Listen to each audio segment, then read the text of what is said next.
Hey guys, tonight we're slipping back in time not to a battlefield or a royal court full of political intrigue, but to a place of immense splendor, delightful aromas, and surprisingly treacherous social minefields, a Renaissance banquet.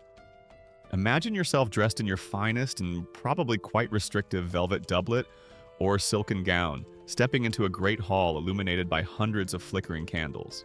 The air is thick with the scent of roasting meats, exotic spices, and expensive perfumes, all mingling with the faint, ever-present aroma of wood smoke from the massive fireplaces. Tonight we're exploring why, amidst all this opulence, simply using your left hand to eat could be a strangely, almost forbidden social blunder. Now picture attending a grand Renaissance feast without a working knowledge of its intricate, unwritten rules of etiquette, especially those concerning which hand does what. You'd probably commit a faux pas so spectacularly egregious, they'd compose a mournful lute ballad about your unfortunate social demise, or at the very least, you'd find the servants discreetly forgetting to refill your wine goblet for the rest of the evening. It was a high-stakes game of manners. So before you get comfortable, take a moment to like the video and subscribe, but only if you genuinely enjoy what I do here. And as always, do let me know where you're tuning in from and what time it is in your corner of the globe. It's always a quiet delight to see how far these little historical meanderings travel. Now, dim the lights, maybe turn on a fan for that soft background hum, and let's ease into tonight's journey together. You are an honored guest stepping into the great hall of a wealthy merchant prince in Florence, or perhaps a nobleman's castle in France or England sometime in the 15th or 16th century. The sheer sensory impact is almost overwhelming. Your eyes struggle to take it all in. The walls are hung with rich tapestries depicting heroic hunts or biblical scenes, their woven threads shimmering in the golden candlelight that dances from ornate candelabra and wall sconces. Minstrels tucked away in a gallery or a discreet corner play. Gentle melodic tunes on lutes, viols, and recorders. A soothing soundtrack to the low hum of polite conversation and the occasional burst of genteel laughter. Long trestle tables draped with fine linen cloths, perhaps white, or even dyed in rich colors and embroidered, stretch the length of the hall. The air carries a complex perfume, roasting capons and venison, the sweet scent of spiced wine, exotic cinnamon and cloves imported at great expense from the east. The beeswax of countless candles and the more intimate personal fragrances of musk and civet worn by your fellow diners. The other guests are a dazzling spectacle in themselves. Ladies in sumptuous gowns of velvet silk and brocade, their bodices stiff, their sleeves elaborately slashed or puffed, their hair intricately coiffed and adorned with pearls or jeweled nets. Gentlemen in richly colored doublets and hose, perhaps with heavy gold chains around their necks, their hats often worn indoors sporting jaunty feathers.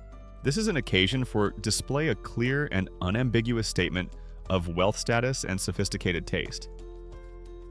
A mainstream historical fact is that Renaissance banquets, particularly in the flourishing Italian city-states and the courts of Northern Europe, were incredibly elaborate affairs designed not merely for sustenance, but as potent displays of power, wealth, social hierarchy, and refined culture. They often involve multiple courses, intricate food presentations, musical entertainment, and crucially, a strict adherence to emerging codes of etiquette. You take your appointed place at the table, the seating arranged according to a precise, almost invisible hierarchy. There are no individual place settings as you might expect today. Before you lies perhaps a polished pewter plate, or more commonly a trencher, a thick slab of stale bread that will serve as your absorbent plate for most of the meal. You might share a drinking goblet with your neighbor, a practice requiring considerable trust and a certain disregard for germ theory, which of course hasn't been invented yet. You have a napkin or toile often draped over your left shoulder or arm, and its proper use will be critical. But notably absent for many at this table, especially in the earlier part of the Renaissance, is a personal fork for eating meat.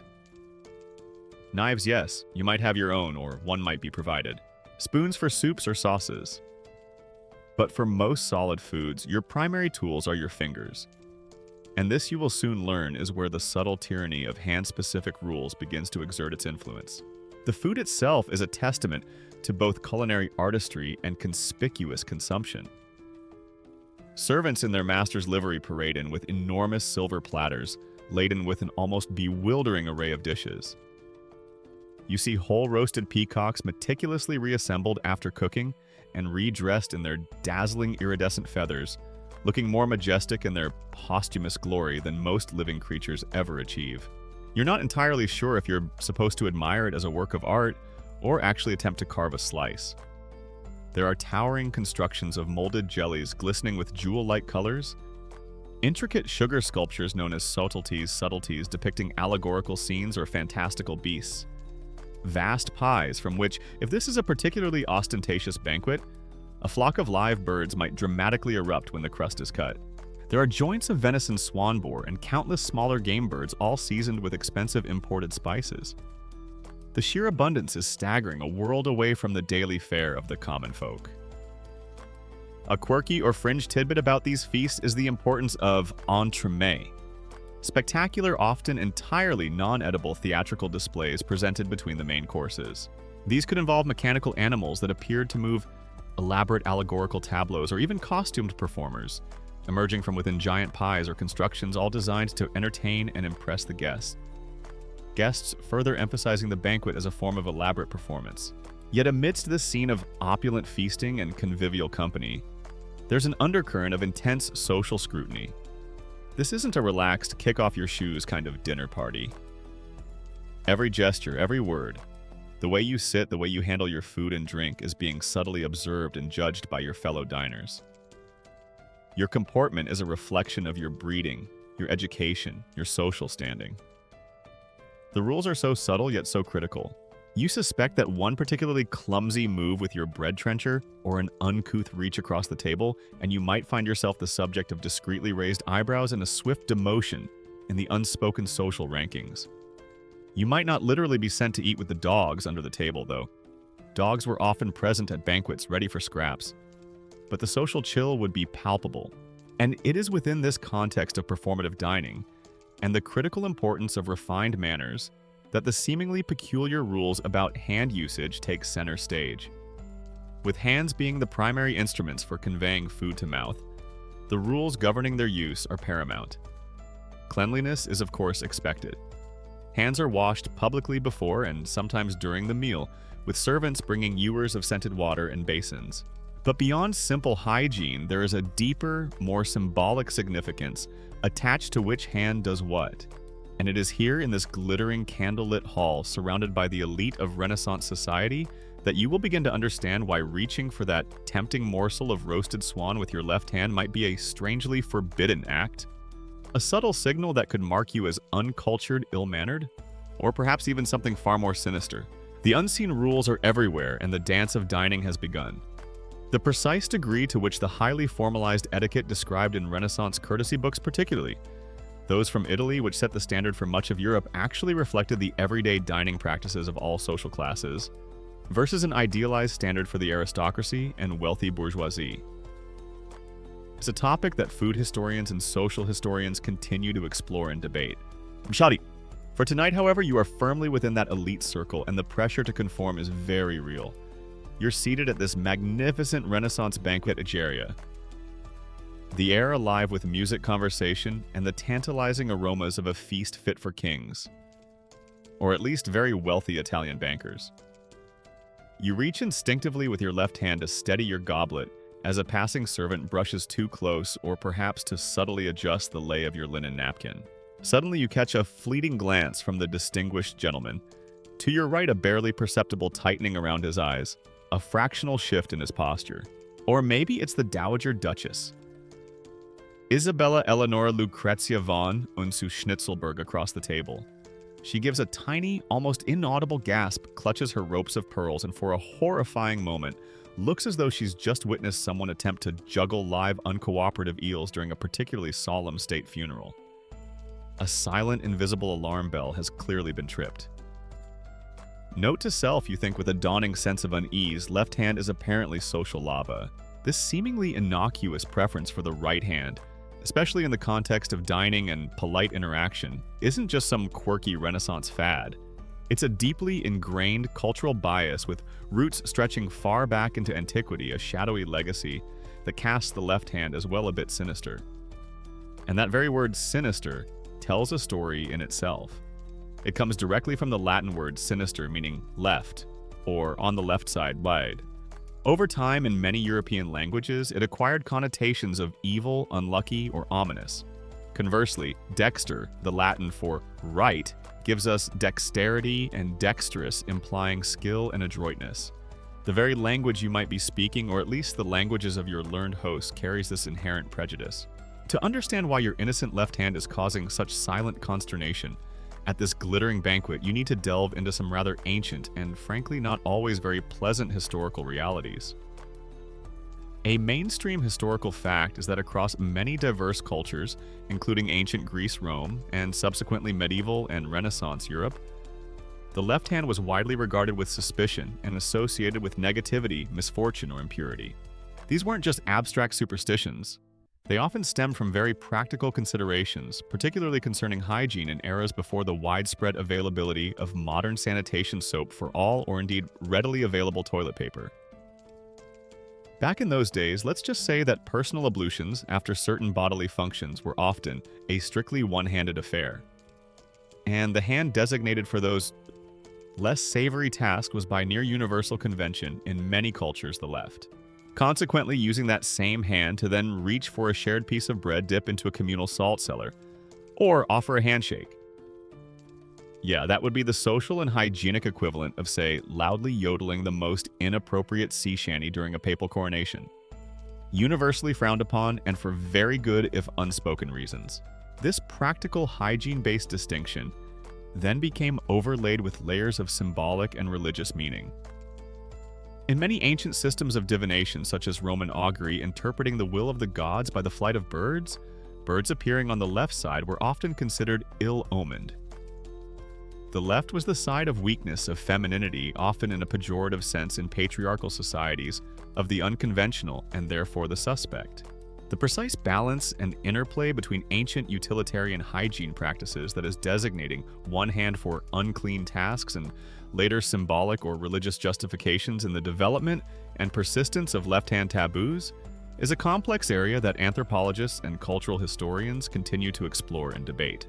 It's likely a feedback loop. Practical necessity breeds a custom, and then cultural or religious symbolism arises to reinforce and perpetuate that custom, long after the original practical reason might have become less immediately obvious, especially in the upper echelons of society where servants might mitigate some of the direct hygienic concerns.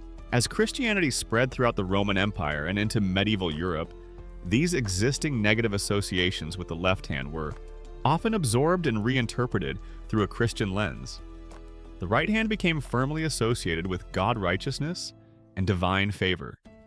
Think of the right hand of God, the gesture of blessing made with the right hand, the saved souls being placed on Christ's right in depictions of the Last Judgment.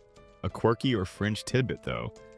A very common visual motif is that in countless medieval and Renaissance illustrations of the Last Judgment, the damned souls are invariably shown being herded off to the fiery pits of hell on Christ's left side, while the blessed ascend to paradise on his right.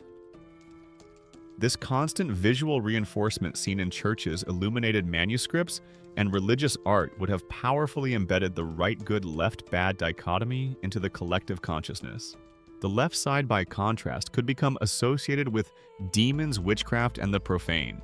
Even an unconscious gesture with the left hand at the wrong moment might, in a superstitious mind, carry a faint whiff of the diabolical. This deep-seated cultural aversion to the left hand wasn't confined to grand theological pronouncements or dramatic artistic depictions. It permeated everyday folklore and superstition. Getting out of bed on the wrong side, meaning the left side, was thought to bring bad luck for the entire day. A left-handed compliment was, and still is, understood as an insincere or backhanded one. You begin to wonder how naturally left-handed individuals navigated this minefield of cultural prejudice. Did they have to painstakingly learn to perform all-important public actions, like eating or writing with their right hand to avoid social stigma? Was there a special Renaissance equivalent of a sinister night discount on armor? Because everyone just assumed they were inherently more prone to ill fortune, or perhaps diabolical influence, and thus more likely to get dramatically smote by divine intervention in the next joust. It's a sobering thought. So, as you sit at this magnificent banquet surrounded by the pinnacle of Renaissance refinement, You realize that the rule isn't just about preventing a messy table when everyone is eating with their fingers from shared platters, though that's certainly part of it, as we'll explore. It's also about this much older, much deeper, and often unspoken cultural coding of the left hand, as at best unlucky and clumsy, and at worst unclean and unholy. Your innocent gesture, therefore, wasn't just a minor breach of table manners. It was a tiny, momentary disruption of a profound and ancient symbolic order. The air clears, the Dowager Duchess seems to have regained her composure mostly, and the roasted swan still looks magnificent. But you've had your first subtle lesson in the intricate theater of Renaissance dining. Every detail matters, right down to the very hand you use to reach for your wine. Section 3. You're now acutely aware, Egeria, that your left hand seems to be persona non grata. At this dazzling Renaissance banquet, a silent pariah in a world of glittering jewels and roasted swan. That fleeting moment of social awkwardness, the subtle disapproval you sensed, has made you hyper-aware of the intricate unspoken dance of dining etiquette unfolding around you. To truly understand why your left hand is currently enjoying an enforced holiday, tucked discreetly out of sight, you need to immerse yourself in the practical and often surprisingly messy realities of how people actually ate in this era before the personal dining fork became a universal table companion. Welcome to Renaissance dining, where your fingers are your primary weapon of food acquisition, and a very strong napkin is your best friend. For much of the Renaissance, particularly across large swaths of Europe, and for most social classes, the individual fork you now take for granted was either entirely unknown, a rare curiosity, or even viewed with a degree of suspicion. A mainstream historical fact is that while forks had been used in some contexts since antiquity, larger serving forks, for instance, the personal dining fork for individual use at the table, was slow to gain acceptance. Italy, particularly Venice with its Byzantine connections, was an early adopter. But in places like France, England, and Germany, it was often seen as an effeminate Italian affectation well into the 17th century. So for the grand banquet you're currently attending, imagine a distinct lack of tines, at least for most guests and most dishes. What then are your primary eating utensils? First and foremost, your fingers. Specifically the first 2 or 3 fingers of your right hand. You don't just grab at food with your whole fist like a famished barbarian. Though after several hours of polite conversation and only tiny morsels, the temptation might be there. There's an art to it, a delicate 3-fingered pinch for a piece of meat, a neat scoop for a bit of pie filling. This requires considerable dexterity, especially if the food is hot, greasy, or precariously balanced. It's a skill that requires finesse, a robust napkin strategy, and a certain philosophical acceptance of potentially sticky situations. Next, your knife. Every diner of status would have their own knife, often a personal item carried with them, sometimes quite ornate. This is your all-purpose cutting tool. If a large piece of meat is served, you might use your knife to carve off a manageable portion directly onto your trencher, that slab of stale bread we mentioned earlier, which acts as your plate. You also use the point of your knife to spear choice morsels, a piece of fruit, a cube of cheese, a small piece of roasted bird, and convey them to your mouth. The knife point is in effect a proto-fork for certain items. And then there's the spoon, typically broad and shallow, used for soups, potages, sauces, or sweet custards. In many settings, spoons might be shared between 2 or 3 diners, or there might simply be fewer spoons available than guests. That lovely communal silver spoon for the fragrant pottage being passed around. Think of it as a medieval or Renaissance trust exercise.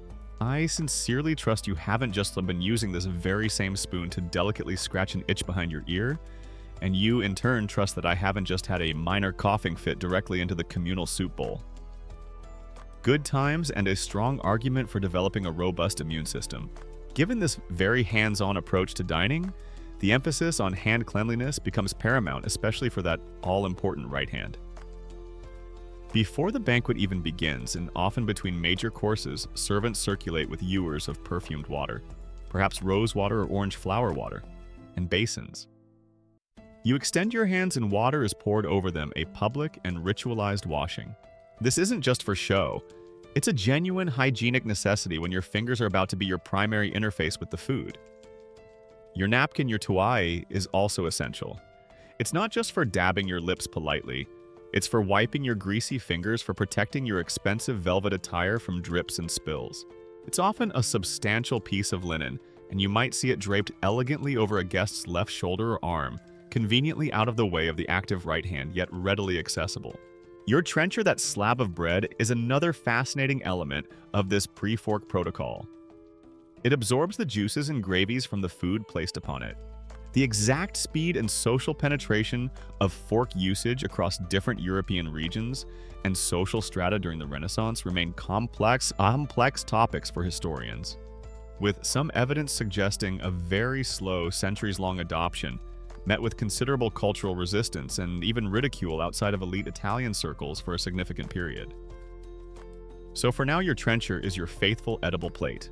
What happens to it at the end of the meal varies. Sometimes if you're still hungry and it's pleasantly soaked with savory drippings, you might eat it yourself. More often, especially in noble households, these sauce-laden trenchers were collected and given as alms to the poor waiting outside, or perhaps less charitably tossed to the dogs that often roamed under the banquet tables. Your personal bread plate, is it a plate? Is it a potential snack for later? Is it a handy disposable sponge for when you inevitably slosh some spiced wine down the front of your very expensive new doublet? Yes, and quite possibly yes. The original multi-tool of dining truly. Even with all this direct finger-to-food contact, Renaissance banquets, at least in polite society, were not meant to be messy free-for-alls. There were definite rules of decorum designed to maintain an atmosphere of civility and refinement. You take only small, polite portions. You avoid putting your fingers too far into your mouth. When taking salt from the communal salt cellar, a grand, often highly ornate symbol of status on the table, you use the clean tip of your knife, not your fingers. You break your bread. You don't ostentatiously cut it with your knife, a symbolic holdover with religious connotations. You certainly don't lick your fingers clean with gusto, no matter how delicious the sauce. A quirky or fringe tidbit concerning table refuse while tossing bones onto the floor under the table was common in earlier medieval times, and probably still persisted in less refined settings. More elaborate Renaissance banquets sometimes featured voiders, mania. These were special baskets or dishes passed around by servants into which guests could discreetly place bones, fruit pits, or other inedible scraps, a small step towards more visible table cleanliness. All these rules, this careful choreography of cutting spearing and three-fingered pinching, revolve around the skilled and exclusive use of the right hand for any action directly involving food or shared items. The left hand remains largely passive, perhaps resting in your lap, steadying your trencher very discreetly if absolutely necessary, or holding your napkin. It is kept out of the primary culinary action, a silent observer for reasons that, as you're beginning to understand, are deeply rooted in ancient ideas of purity, propriety, and a profound, almost instinctual distrust of anything sinister. The stage is set, your right hand is hopefully clean, and the first course is about to be served. You're navigating the intricate ballet of the Renaissance banquet ageria, acutely conscious now of the unspoken hierarchy of your own two hands. You've just had that subtle, almost subliminal social correction. A fleeting moment that underscored a profound cultural truth. Your left hand, it seems, is best kept on a very short leash, especially when food is involved. We've touched upon the ancient, shadowy reasons for this. The practicalities of pre-modern hygiene that often designated the left for less savory tasks, and the lingering superstitions that painted it as unlucky or even vaguely diabolical. But to fully grasp why reaching for that delicately spiced morsel of pheasant with your left would be a culinary crime, you need to understand the immense positive significance, the almost sacred status accorded to its counterpart, the right hand, the dexter. It's clear the memo seems to have gone out from some sort of celestial or societal management committee centuries, if not millennia ago. Attention all civilized persons. Right hand good, wholly divinely approved for all important public and private activities, including, but not limited to, eating, blessing, and oath-taking. Left hand mostly for looking decorative in a well-draped sleeve, occasionally swatting flies if absolutely necessary. But for goodness sake, keep it away from the sacred soup and generally out of trouble. This isn't just a casual preference. It's a deeply embedded cultural imperative. Part of this, of course, stems from simple practicality. The vast majority of people then as now are right-handed. The right hand is naturally the stronger, more agile, more adept hand for most tasks, from wielding a sword or a pen to, yes, delicately conveying a piece of roasted partridge to one's mouth, without inadvertently redecorating one's neighbor's ruff. This sheer biological prevalence would naturally lead to societal structures and customs that favored the dominant hand. Tools are designed for right-handed use. Writing often flows more easily for the right-handed and so on. But beyond mere practicality, the right hand in Renaissance Europe, and indeed in the Judeo-Christian tradition that so profoundly shaped its worldview, is laden with immense symbolic and religious weight. A mainstream historical fact is that in Christian theology and iconography, the right hand of God is consistently depicted as the hand of power, creation, blessing, and divine favor. Christ is described as being seated at the right hand of the Father, a position of supreme honor and authority. When a priest or bishop bestows a blessing, it is done with the right hand. Oaths, the most solemn and binding of verbal contracts, were sworn with the right hand raised or placed upon a sacred object, signifying truth and commitment before God. Even the very act of making the sign of the cross, a fundamental gesture of Christian piety, is traditionally performed with the right hand. This association with the divine and the sacred naturally elevates the right hand in all social interactions. A handshake, that ancient gesture of greeting and peace, is performed with the right hand, traditionally to show that one is not concealing a weapon and comes in good faith. Shaking hands with your right hand wasn't just a polite formality. It was a deeply ingrained way of saying, "See no dagger hidden up this particular sleeve." We're all friends here, unless of course you try to pass me the communal salt cellar with your left hand, in which case all bets of civility are immediately off. Gifts were given and received with the right hand as a sign of respect and sincerity. Important documents were signed with the right hand. Gestures of deference, such as a slight bow while extending the right hand, all reinforced its role as the hand of proper, virtuous, and socially acceptable conduct. This profound symbolic loading naturally carries over with particular force to the dining table, especially at a formal banquet like the one you're attending. Since, as we've established, fingers are your primary tools for much of the meal. The designation of the right hand as the only hand for touching food, or at least the only one for directly conveying it to the mouth or interacting with shared dishes, becomes a critical marker of civility, cleanliness, and even piety. It's the clean hand, not just in a practical hygienic sense, though. That's still a vital underlying factor, especially given the shared nature of many dishes, but in a ritual and symbolic sense too. It's the hand that has been blessed, the hand that does God's work, the hand that signifies your adherence to the proper order of things.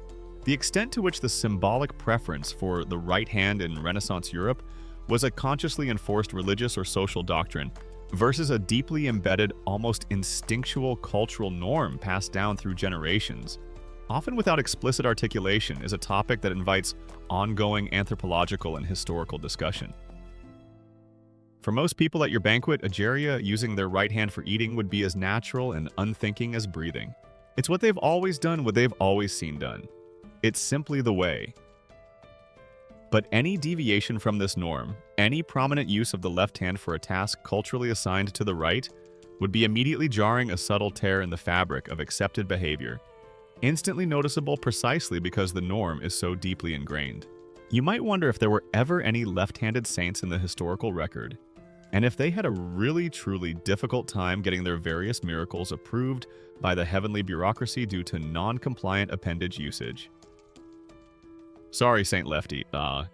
You can almost hear a celestial administrator intoning. That blessing you performed was quite impressive, but it needs to be refiled using the correct divinely sanctioned right-handed gesture. See paragraph 4, subsection B of the Angelic Procedures Manual. A quirky or fringe tidbit that underscores the symbolic power of the right hand is found in medieval and Renaissance depictions of marriage ceremonies. The dextrorum iunctio, the joining of the right hands of the bride and groom, was a central visual motif symbolizing the sacred, indissoluble, and divinely blessed nature of their union. The idea of a couple joining their left hands at the altar would have been unthinkable, probably seen as a prelude to a very short and spectacularly unlucky marriage. So as you sit there, Egeria, observing your fellow diners, you see a constant, almost choreographed ballet of right hands gracefully, or sometimes a little less gracefully depending on the diner and the amount of wine consumed, selecting morsels, using knives, raising goblets. The left hand, meanwhile, remains largely in a supporting role, resting politely in the lap, perhaps steadying a personal trencher with the utmost discretion or elegantly managing the folds of a napkin. It is present, but it is not the star of the show. The right-hand dexter holds the divine and social right-of-way. Its exclusive use for the important business of eating is a testament to its elevated status, a silent acknowledgement of its association with all that is good, proper, and holy in the Renaissance worldview. You've now absorbed the profound symbolic weight attached to your right hand. Ageria, its status as the limb of righteousness, divine favor, and all things proper in this Renaissance world. Its counterpart, your left hand, is currently enjoying a rather enforced period of quiet contemplation. In your lap, well away from the culinary action. This strict division of labor between your hands isn't just about abstract symbolism or ancient superstitions. It has an intensely practical application, especially given the very communal nature of the magnificent feast unfolding before you. Forget your modern notions of individual plates piled high in the kitchen and brought out perfectly portioned. Here, much of the glorious spice-laden food arrives on enormous shared platters and communal bowls, or as part of elaborate table centerpieces designed to be admired and then very carefully dismantled by the diners themselves. That magnificent platter groaning under the weight of a whole roasted swan, redressed in its feathers, and perhaps even holding a gilded beak which has just been paraded into the hall by two sturdy servants. It will be placed strategically in the center of a section of the table. Guests will then, with varying degrees of assistance from carvers or each other, take their portions. The same goes for the shimmering jellies, the artfully arranged fruit tarts, the bowls of savory pottage, and the silver dishes filled with sugared almonds or spiced comfits. This is hands-on interactive dining, and it's precisely this shared access to common food sources that makes the disciplined use of the correct hand absolutely essential for both perceived hygiene and social order. That spectacular centerpiece, perhaps a miniature marzipan castle, or a sculpted sugar depiction of Hercules wrestling? A rather bewildered-looking lion isn't just for show. It's a delicious, high-stakes, and very public game of politely access your desired portion using only your designated eating hand, and for the love of all that is holy. Try not to accidentally launch a marzipan battlement into the cleavage of the formidable baroness sitting opposite you. A mainstream historical fact is that communal dining, from shared platters, bowls, and even drinking vessels, was a common practice in medieval and Renaissance banquets across Europe. This made strict adherence to unwritten and later written rules about hand usage scrupulous cleanliness of the eating hand and general table comportment essential for maintaining a semblance of order and what was then understood as hygiene.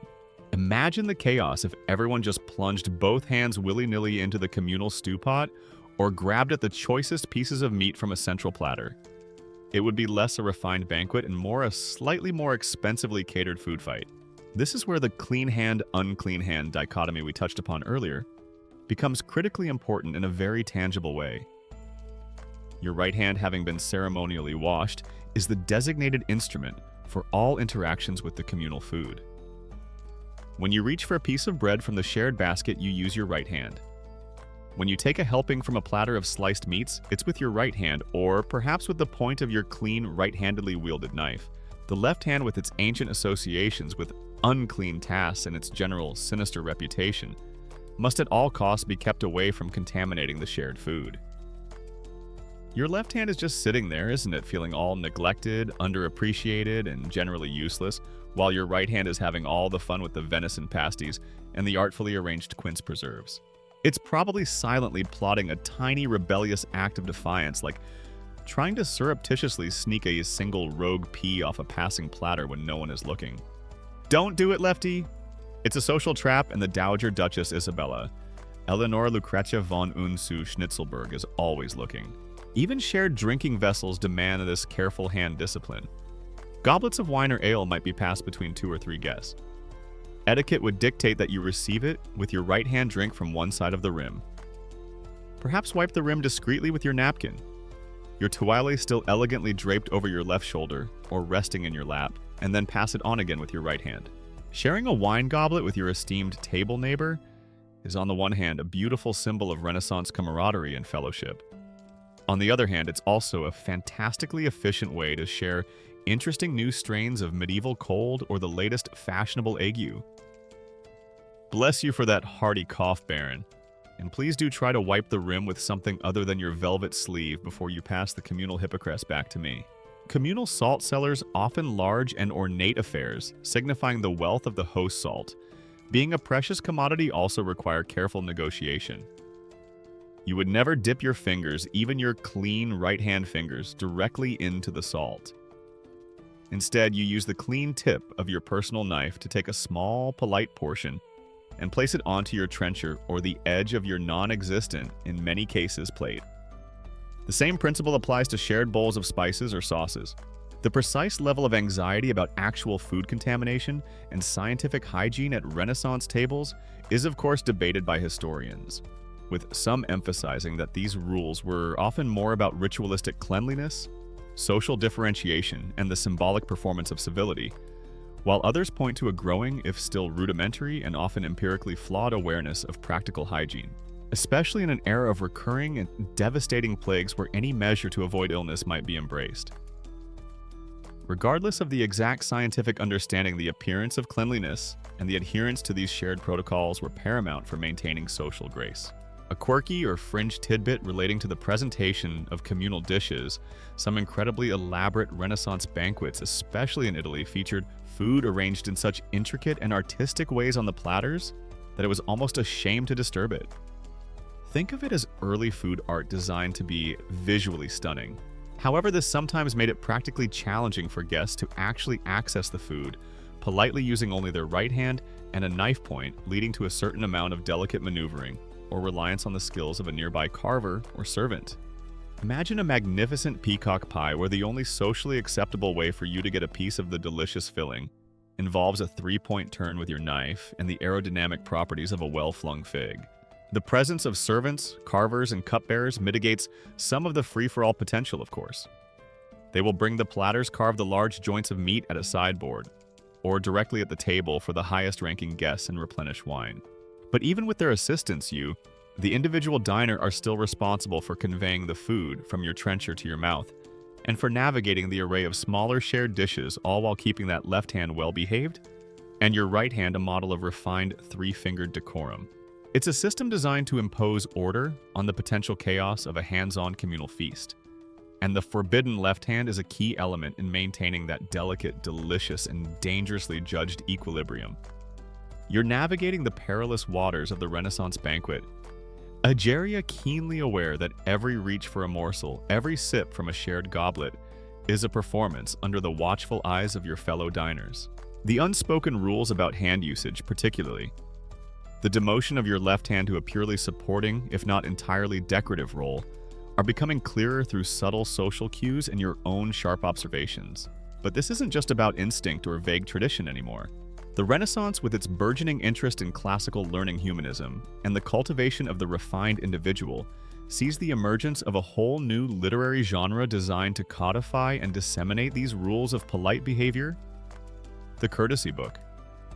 Suddenly, there are actual printed manuals telling you precisely how not to look like a complete uncultured barbarian when presented with a roasted peacock or a communal bowl of spiced nuts. Chapter 1 might as well be titled, Your Left Hand, a comprehensive user's guide to keeping it gracefully unemployed and conspicuously out of the communal soup tureen. This rise of etiquette guides is a fascinating development. As Renaissance society becomes more complex with increasing wealth among merchant classes and greater interaction between different social strata, or at least aspirations for upward mobility, there's a growing desire to define and display civility. Civiltà. How does one behave like a true gentleman, or a refined lady especially, at an occasion as public and performative as a banquet? The unwritten rules of the past are no longer sufficient. They need to be explicitly stated, learned, and practiced. A mainstream historical fact is that the Renaissance witnessed a remarkable flourishing of these courtesy books, or etiquette manuals.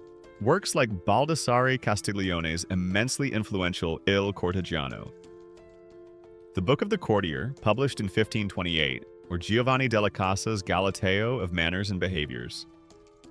1558, and Erasmus of Rotterdam's earlier De Civilitate Morum Puerilium. On Civility in Children.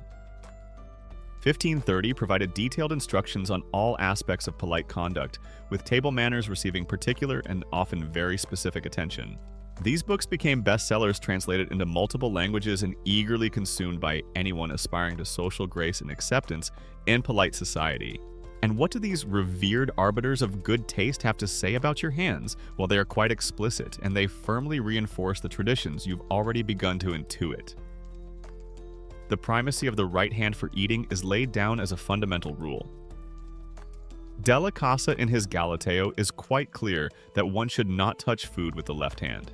Erasmus, writing for young boys, instructs them to use only 2 or 3 fingers of the right hand when taking food, and to do so, delicately avoiding any appearance of greed or slovenliness. The whole hand is not to be plunged into a dish. Your left hand, according to these guides, should generally remain at rest, perhaps lightly placed on the table, but no elbows, please. Or used to hold your napkin discreetly in your lap or on your left arm, ready to dab your mouth or wipe your right-hand fingers. These books are filled with other wonderfully specific, and sometimes to our modern sensibilities, rather amusing instructions that highlight the behaviors they were trying to correct. A quirky or fringe tidbit is the sheer range of don'ts these guides felt necessary to include. Erasmus, for instance, advises his young readers, do not be the first to dip your hand into the dish. Do not gnaw bones with your teeth like a dog, but hold them with 2 fingers. Do not spit across the table or on the table itself, but discreetly into your handkerchief or onto the floor behind you. Standards you see were still evolving. Do not return food you have already bitten back to the common dish. One particularly memorable piece of advice from another contemporary guide solemnly instructs diners to refrain from blowing your nose into the communal napkin, or heaven forbid the tablecloth. Groundbreaking stuff, truly. You can only imagine the kind of nightmarish dinner party scenarios that must have prompted the author to explicitly spell out that particular prohibition. Were people really out here treating the fine damask like a communal handkerchief? The mind boggles. The aim of all these rules, especially those concerning hand usage, was multifaceted. Firstly, there was the ongoing concern for cleanliness, as understood at the time. With shared dishes and finger-based eating, restricting food contact to one designated and hopefully recently washed. Right hand was a basic attempt to minimize the spread of, well, whatever might be lurking on unwashed left hands. Secondly, these rules promoted order and grace at the table. Imagine the visual chaos if everyone were gesticulating and grabbing with both hands simultaneously. The prescribed etiquette created a more measured, controlled, and aesthetically pleasing dining experience. Thirdly, and perhaps most importantly for many adherents to these intricate rules, was a powerful signifier of social status and refinement. It demonstrated that you were well-bred, educated in the arts of civility, and belonged to the cultured elite. Using your hands correctly was a performance of your sprezzatura, that studied nonchalance and effortless grace so prized by Castiglione's ideal courtier. The actual impact and widespread adoption of the precise rules laid out in Renaissance courtesy books by the broader population beyond the literate elite who could afford to buy and read them is a complex issue that historians continue to debate. How were these ideals of civilized behavior transmitted to those who couldn't read these manuals, and how rigorously were they enforced in practice across different social settings from the highest courts to more modest households? It's likely that these ideals trickled down through observation, through the employment of servants who had worked in noble houses, and through a general societal aspiration towards more refined conduct. The printing press played a crucial role in disseminating these texts far more widely than earlier manuscript guides to manners ever could have. With these new explicit etiquette books making the rounds and being discussed in polite circles. Every dinner party, especially a grand banquet like the one you are attending, Geria feels a bit like a practical examination on advanced polite personing with a specialization in single-handed sustenance strategies. One wrong move with that rebellious left hand, one uncouth reach or ill-timed gesture, and you could find yourself silently judged, subtly ostracized or banished to the Renaissance social equivalent of eating your meals in the broom cupboard, armed only with a suspiciously sticky wooden spork and a profound, lingering sense of shame. The pressure to conform to demonstrate your mastery of these new codes of civility is immense. Your left hand therefore remains a symbol of all that must be restrained and controlled for the sake of social harmony and personal prestige. Section 7. You're beginning to master the subtle art of Renaissance dining ageria, guided by the newly fashionable courtesy books and your own keen observations. Your left hand is now a model of polite inactivity, resting demurely in your lap, or perhaps very occasionally and discreetly assisting with the management of your napkin. You understand that this is about cleanliness, especially with shared dishes, and about performing a certain cultivated grace as dictated by the arbiters of civility. But the reasons for this strict right-hand dominance run even deeper than practical hygiene or sophisticated social choreography. They are profoundly intertwined with the religious beliefs and sacred symbolism that permeated every aspect of Renaissance life. The preference for the right hand isn't just polite. For many, it feels divinely ordained. A mainstream historical fact is that Christian theology and iconography, drawing extensively from biblical passages as well as absorbing some classical traditions, consistently portrayed the right side and the right hand as potent symbols of divine power, blessing, righteousness, and salvation. Conversely, the left side and left hand were frequently associated with inferiority, error, misfortune, and even damnation. This wasn't some obscure theological point. It was visually and verbally reinforced everywhere, from the grandest cathedrals to the humblest parish church. Think about the scriptures themselves, the ultimate authority in this faith-drenched era.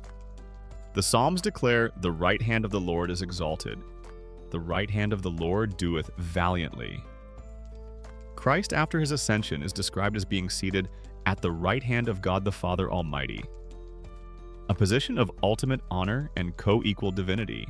Perhaps the most vivid and influential image comes from the parable of the sheep and the goats in the Gospel of Matthew, a cornerstone of depictions of the Last Judgment. Here the Son of Man separates all nations, and he shall set the sheep on his right hand but the goats on the left. Mighty. To those on his right, the king says, "Come ye blessed, but of my Father inherit the kingdom prepared for you," while to those on the left it's the rather less appealing invitation, "Depart from me, ye cursed, into everlasting fire." Apparently at the great celestial banquet of the afterlife, all the cool kids and eternally saved souls get to sit on the right enjoying divine catering. The left side, one imagines, is reserved for, well, let's just say the ambiance is probably less festive, the wine significantly more vinegary, and the background music likely consists of very gloomy lute dirges played slightly out of tune. This powerful imagery wasn't just confined to textual sources. It was blazoned across the walls of churches in vibrant frescoes and mosaics carved into stone portals and illuminated in precious manuscripts. Every time you entered a church, you might see a depiction of the Last Judgment over the main door with Christ enthroned. His right hand raised in blessing towards the orderly ranks of the saved, his left hand often lowered, gesturing towards the chaotic demonic torments awaiting the hapless goats on that side. This constant visual conditioning encountered from childhood would have deeply embedded the right equals good, left equals bad, or at least highly suspect equation into the popular consciousness. The degree to which common people in the Renaissance consciously articulated or understood the complex theological symbolism behind these pervasive right-left distinctions versus simply adhering to deeply ingrained customs, passed down through generations and powerfully reinforced by the ubiquitous visual messages of church art, is a fascinating question for social and religious historians to ponder. Liturgical practices further solidified the sacred status of the right hand. When a priest, bishop, or even the Pope himself bestowed a blessing upon the faithful, it was always performed with the right hand. The sign of the cross, that fundamental gesture of Christian identity and prayer, was made with the right hand. Holy Communion. The most sacred sacrament was typically received either on the tongue from the priest's right hand, or in earlier periods or different traditions into the palm of the communicant's own right hand, often with the left hand supporting it underneath. But the right hand was the primary receiver. Sacred oils for anointing, holy water for aspersion. All these tangible means of grace were administered with the right hand. Important church rites like royal ordination, where priests were consecrated, involved specific anointings and gestures with the right hand symbolizing the bestowal of divine authority. Theologians and church fathers from Augustine to Aquinas and beyond would have commented upon and expounded this symbolism, often drawing on earlier classical ideas like Pythagorean dualisms, where right was associated with light and good and left with darkness and evil, and integrating them into a Christian framework. The right became emblematic of virtue, correct doctrine, orthodoxy, literally means right teaching and the path to salvation. The left, by contrast, could symbolize error, sin, weakness, heresy, or even direct demonic influence. A quirky or fringe tidbit from the more shadowy corners of medieval and Renaissance lore is that in some exorcism manuals or treatises on demonology, demons themselves were often described as being left-handed or favoring. The left side or specific gestures made with the left hand were considered integral to demonic pacts, witchcraft, or evil incantations. This certainly wouldn't have helped the left hand's already rather poor public relations image. If you saw someone in the Renaissance consistently stirring their suspicious-looking cauldron counterclockwise with their left hand while cackling maniacally, it wasn't just a breach of good cauldron etiquette. It was practically a demonic job application form filled out in triplicate. Righty-tighty, holy smitey, lefty-loosey, possibly Beelzebub-y, as they almost certainly didn't say, but perhaps should have. Therefore, at your Renaissance banquet, Egeria, the seemingly simple act of reserving the left hand and using only the right for eating, takes on an added layer of significance. It's not just about preventing your neighbor from recoiling in disgust from your unclean hand, or about appearing graceful according to the latest etiquette manual. It's also a subtle, perhaps largely unconscious affirmation of divine order, a small participation in a worldview where the right hand is intrinsically linked to all that is blessed, pure, and properly aligned with God's will. To use the left hand for such a significant social and life-sustaining act as eating, especially in a public performative setting like a banquet, could be seen not merely as rude, but as a tiny, almost imperceptible flicker of disrespect for this deeply ingrained sacred symbolism. Imagine a well-meaning but slightly absent-minded Renaissance priest accidentally attempting to offer a piece of consecrated bread or give a final blessing with his left hand. The congregation would probably collectively dive under the pews, fearing he was about to inadvertently curse their upcoming harvest or accidentally turn the communion wine into lukewarm, slightly off turnip juice. The right hand quite simply held the monopoly on all things good and holy at the table. Section 8. You're now deeply immersed in the Renaissance banquet Egeria and the intricate web of rules that govern it. You've grasped the ancient anxieties about hygiene that keep the left hand sidelined, and you've seen how the powerful religious symbolism of the era elevates the right hand to a sacred status, making it the only acceptable instrument for engaging with the divine, and by extension with the socially significant act of communal eating. The courtesy books, those new bestsellers of civility, have laid down the law in black and white. But beyond these practical and pious considerations, there's another crucial layer to this strict hand etiquette. It has become an undeniable, highly visible marker of class, a clear signifier of good breeding and refined social standing. In the increasingly complex and status-conscious world of the Renaissance, how you wield your hands at the table speaks volumes about who you are, or at least who you aspire to be. Forget a fancy, complicated coat of arms meticulously embroidered on your banner, or a lineage stretching back to Charlemagne.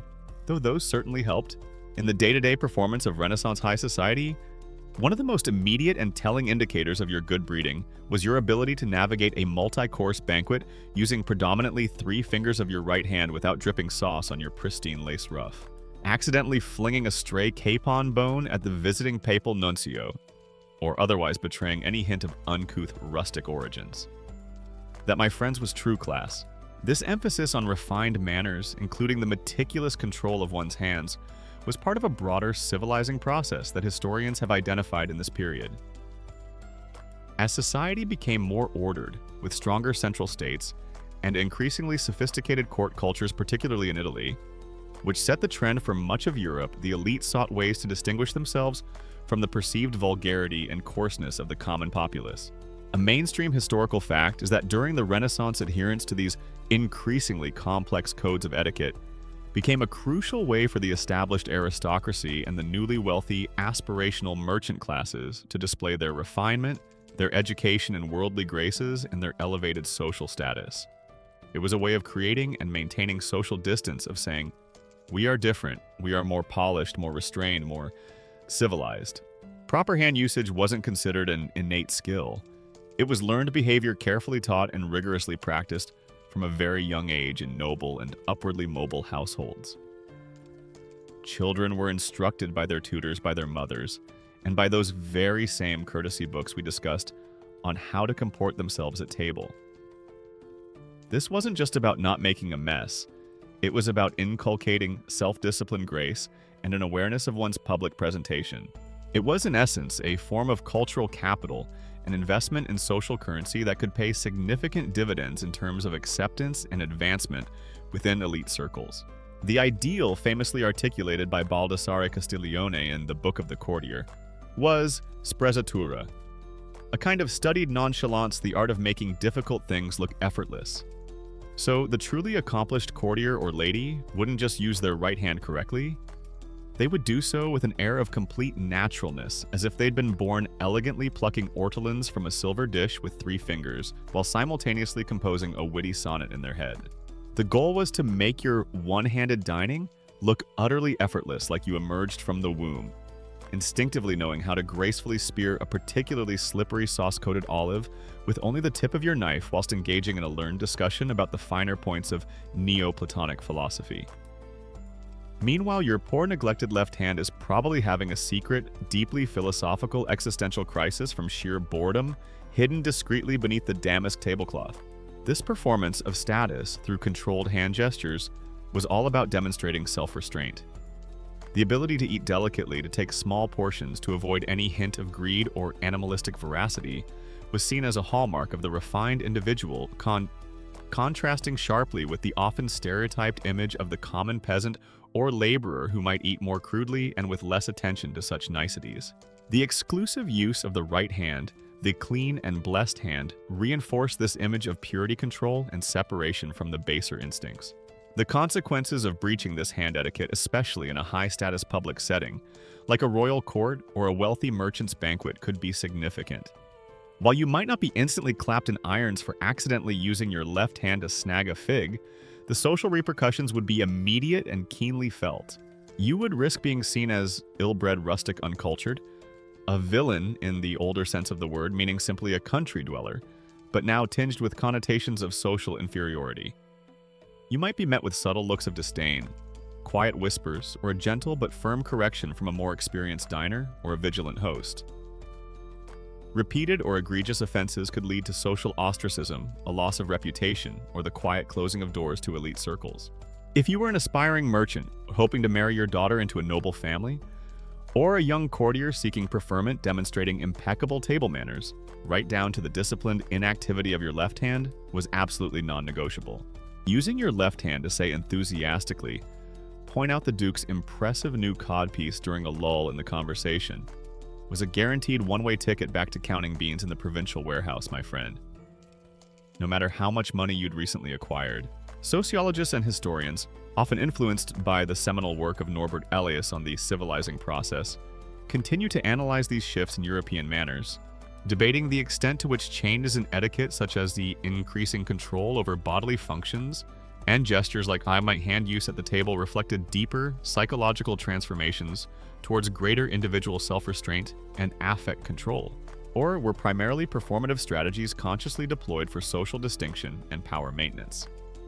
It's likely a complex interplay of both. A quirky or fringe tidbit can sometimes be gleaned from Renaissance portraiture. Artists of the period often paid close attention to the depiction of hands as they could subtly convey a person's status, character, or profession. You'll often see a gracefully posed right hand perhaps holding a symbolic object like a glove, a book, or a small flower, while the left hand is frequently less prominent, at rest, or even partially concealed. This language of hands in art subtly reinforces the cultural emphasis on the right hand as the primary agent of polite and meaningful action. So as you sit at this banquet, Egeria, the message is clear. Your ability to conform to this intricate code of handiwork is not just about avoiding a sticky mess. It's a constant public demonstration of your belonging, your refinement, your very understanding of what it means to be a civilized person in this discerning Renaissance world. Your left hand remains your silent, well-behaved companion, a testament to your mastery of these crucial class-defining subtleties. You've now thoroughly absorbed the lesson, Egeria, that your conduct at this Renaissance banquet, right down to the very comportment of your individual hands, is a critical badge of your social standing and refined upbringing. The right hand reigns supreme, the left remains a demure, almost invisible understudy.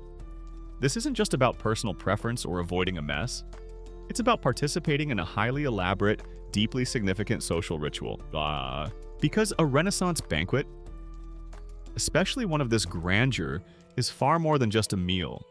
It is a meticulously staged theatrical performance, and you, along with every other guest, are both actor and audience, your every gesture, every subtle movement, under constant discerning scrutiny.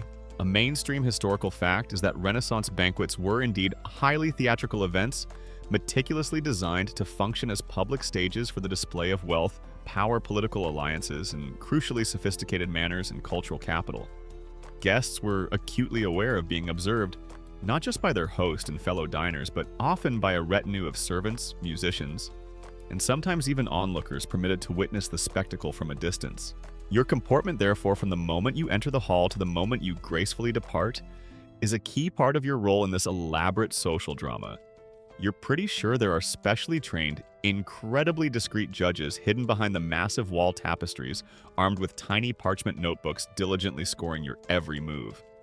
Points deducted for an unseemly, almost imperceptible left-hand twitch in the general direction of the sugared almonds. More sprezzatura with that pigeon wing, if you please, madam. And a slight demerit for appearing to enjoy the roasted boar a little too enthusiastically. Every aspect of the meal is choreographed.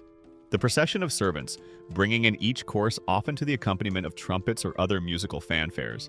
The theatrical presentation of the dishes themselves, like those re-feathered peacocks or the fantastical sugar subtleties. The ritualized carving of large joints of meat by a skilled master carver, a performance in its own right. Even the flow of polite, witty, and erudite conversation all contribute to the sense of a carefully managed spectacle. Your own movements must harmonize with this grand choreography. Reaching too hastily for a dish, speaking out of turn, or heaven forbid, making a conspicuous error in hand usage would be like an actor missing their cue or fumbling a critical line. A jarring disruption to the carefully constructed illusion of effortless elegance. The scrutiny of your hand movements is particularly intense precisely because, as we've established, your fingers are your primary tools for eating much of the food. How you take food from a communal platter, delicately with only the prescribed 2 or 3 fingers of the right hand, never appearing greedy or rushed. How you use your knife, for cutting and spearing only never for gesturing wildly or an especially egregious faux pas for cleaning your teeth. How you drink from a shared goblet, politely without excessive gulping, perhaps wiping the rim with your napkin before passing it on. How you manage your bread trencher and your essential napkin. And of course, the absolute unwavering control and near total inactivity of your left hand in any action directly involving the food or shared implements. Each of these small actions is a test of your breeding and your mastery of the prevailing codes of civility. The ideal as promoted by those influential courtesy books is often a kind of graceful, controlled stillness, even amidst the abundance of the feast. Boisterous behavior, expansive gestures, especially with food-laden hands, or any hint of clumsiness are to be avoided. The perfect Renaissance diner, one imagines, could probably consume an entire multi-course meal, engage in sparkling, intellectually stimulating repartee about the latest sonnets of Petrarch, subtly assess the political leanings of everyone at the table, and perhaps even fend off a rival's passive-aggressive attempts to steal the last candied violet, all without appearing to move much more than their right wrist and their exquisitely expressive eyebrows. It's like competitive stillness, but with more roasted meats and significantly better outfits. Your left hand's enforced idleness contributes significantly to this overall impression of composure and self-restraint. It's a quiet anchor in a sea of potential culinary chaos. Even conversation, a key element of any successful banquet, is part of this performance. The ability to contribute witty, learned, and engaging discourse without dominating the conversation or speaking ill of others, at least not too obviously, is highly prized. And here too, hand gestures, if used at all during speech, would be subject to rules of propriety, likely favoring controlled movements of the right hand for emphasis while the left remains a symbol of polite repose. A quirky or fringe tidbit you might find in some of those detailed etiquette guides is advice on how to feign this effortless grace and composure, even if internally you're in a complete panic about which tiny songbird is socially acceptable to eat, with which specific 3 fingers of your right hand, or whether your elaborate hairstyle is about to make an unscheduled dive into the communal quince jelly. It's all about the outward show, the flawless public presentation of refined self-mastery, the spectacular entremets and subtleties we mentioned earlier, those elaborate, often inedible theatrical displays between courses further underscore the performative nature of the entire event. And for the third course tonight, ladies and gentlemen, a life-sized, fully articulated marzipan sculpture of St. George bravely slaying a surprisingly glittery, jewel-encrusted sugar dragon, which also, if you listen closely, hums a gentle madrigal about the virtues of temperance. Your role as a guest Egeria is to react with suitable admiration and cultured appreciation, but not with too much open-mouthed, rustic astonishment, lest you appear unsophisticated and easily impressed. It's a very fine line to walk between demonstrating appropriate levels of courtly delight and gawping like you've never before encountered a musically gifted, confectionery-based mythical reptile. The degree to which this constant performance anxiety at Renaissance banquets genuinely affected individuals of different social statuses and genders, and how authentic personal enjoyment managed to coexist with such intense and unremitting social scrutiny, is a nuanced and fascinating area of study for historians of emotion and social behavior. For you as a guest navigating this intricate world, the pressure is undoubtedly real. Every bite, every sip, every word, and most certainly every movement of your hands is part of your contribution to the grand, glittering, and relentlessly judged spectacle of the Renaissance banquet. Your left hand, in its quiet, well-behaved stillness, is playing its own small but crucial part in this elaborate performance of civility. Section 10. You're deeply entrenched in the performative elegance of this Renaissance banquet. Egeria, your left hand now a model of well-trained inactivity, a silent testament to your growing mastery of European elite etiquette, as you delicately select a candied fruit with the approved 3 fingers of your right hand. A thought might flit through your mind. Is this intense focus on which hand does what? This almost obsessive demarcation between the dexterous and the sinister. A uniquely European, uniquely Christian preoccupation? Or are your Renaissance hosts part of a wider, perhaps even global pattern of hand-specific social codes? It's a worthwhile little detour for our sleepy contemplation. While you wouldn't have access to a comprehensive anthropological database or a quick internet search, which would frankly spoil the whole historical immersion thing, if you could take a brief magical glimpse at other contemporary cultures across the globe during this Renaissance period, you discover that your European hosts are far from alone in their strong opinions about hands. And in fact, the idea of reserving the left hand for unclean tasks and therefore strictly forbidding its use for eating or polite social interactions is remarkably widespread. A mainstream historical fact is that strong cultural prohibitions against using the left hand for eating, greeting, or handling sacred objects are found across many diverse and geographically distant cultures, particularly prevalent in the Islamic world throughout the Indian subcontinent, and in many parts of Africa. Consider the Islamic world, which during your Renaissance era is experiencing its own rich cultural and scientific flourishing, from the Ottoman Empire to Persia and beyond.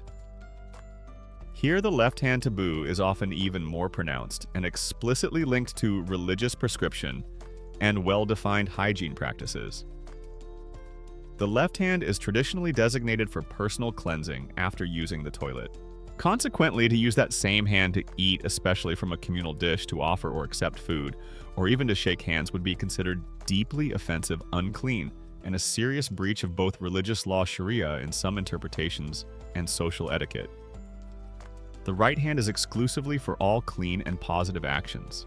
Travelers and merchants moving between Christian Europe and the Islamic world would have had to be acutely aware of these differing, yet in this one aspect strikingly similar customs. So it turns out your Renaissance hosts aren't the only ones with a left hand don't even think about touching the communal fig platter with that thing policy for formal dinners.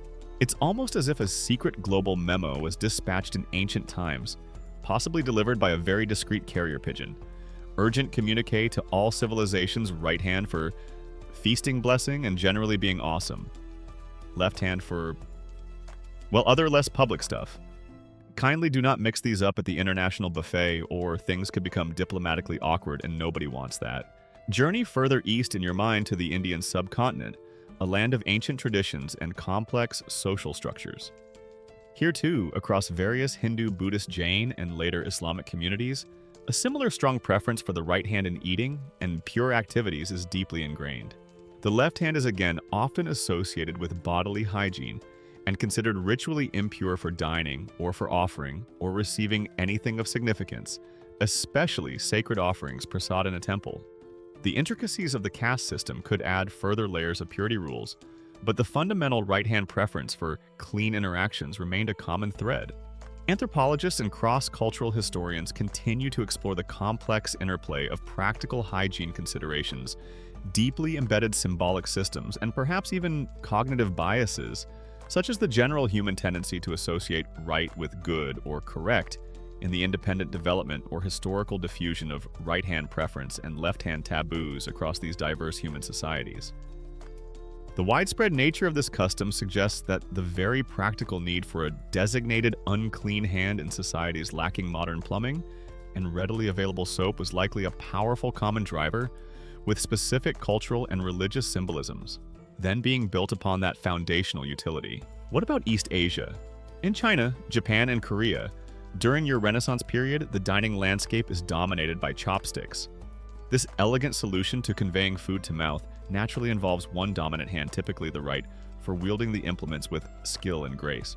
While the extreme unclean left-hand taboo tied directly to toiletry hygiene might not be as universally overt or as religiously codified for eating as in South Asian or Middle Eastern traditions, there would still be strong cultural preferences for using the right hand for important actions such as giving and receiving gifts or in specific ceremonial contexts. Politeness.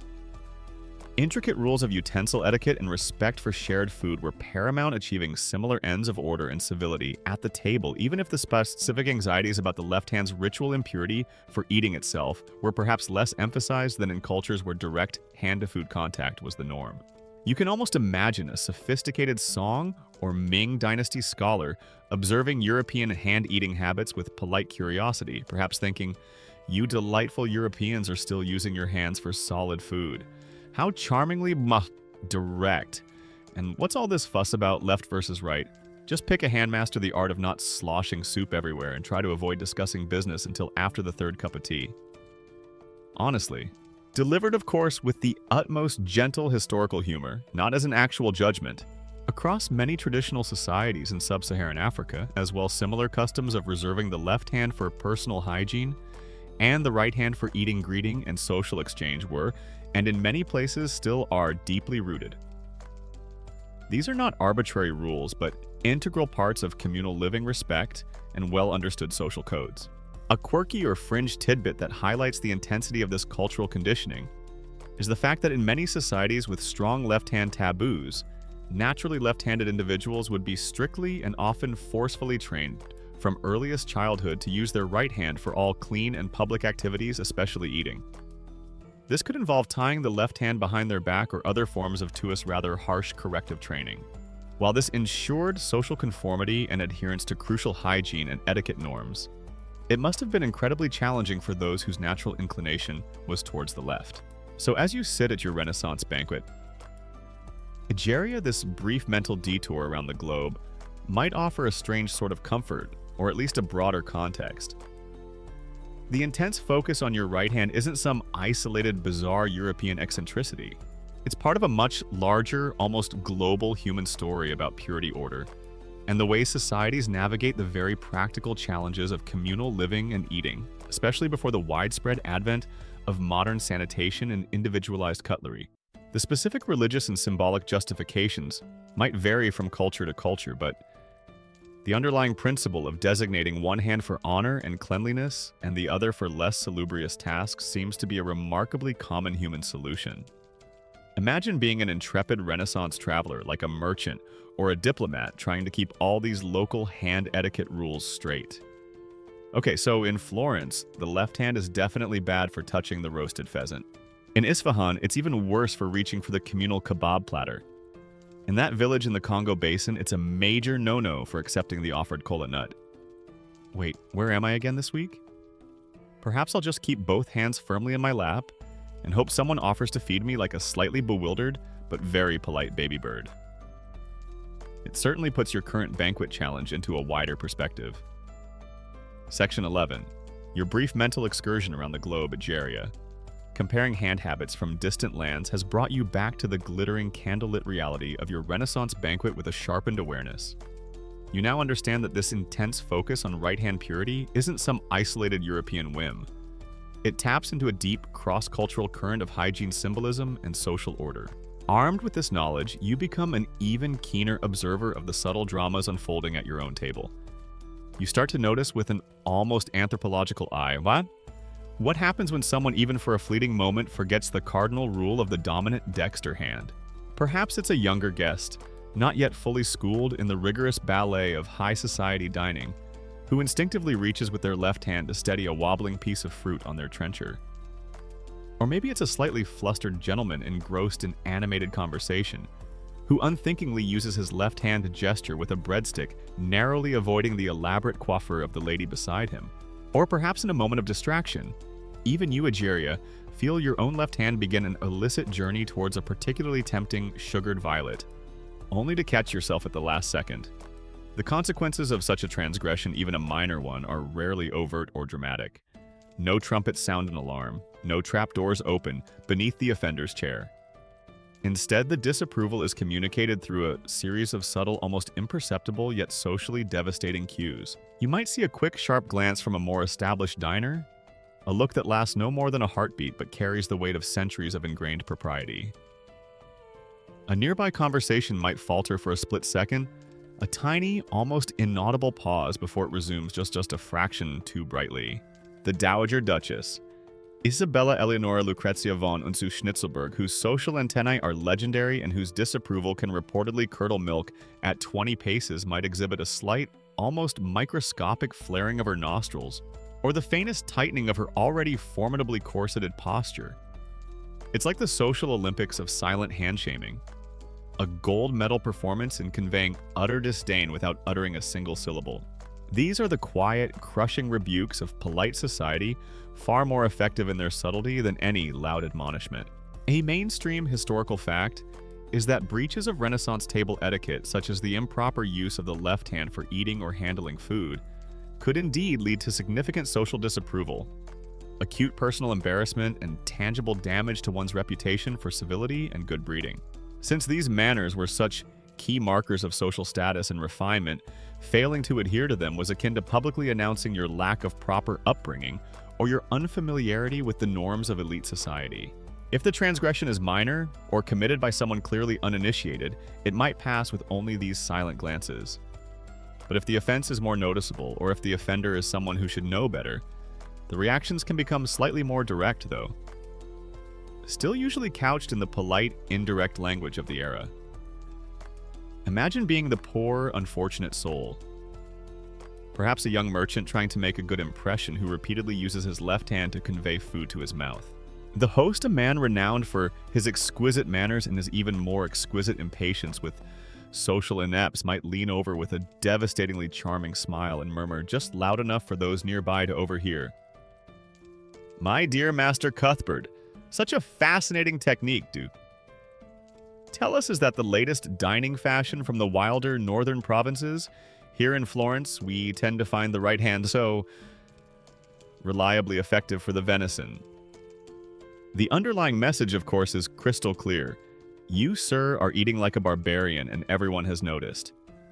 You'd want the magnificent marble floor to open up and swallow you whole, or at least for one of those theatrical entremets, perhaps a giant pie filled with live squawking geese to conveniently explode and create a much-needed diversion.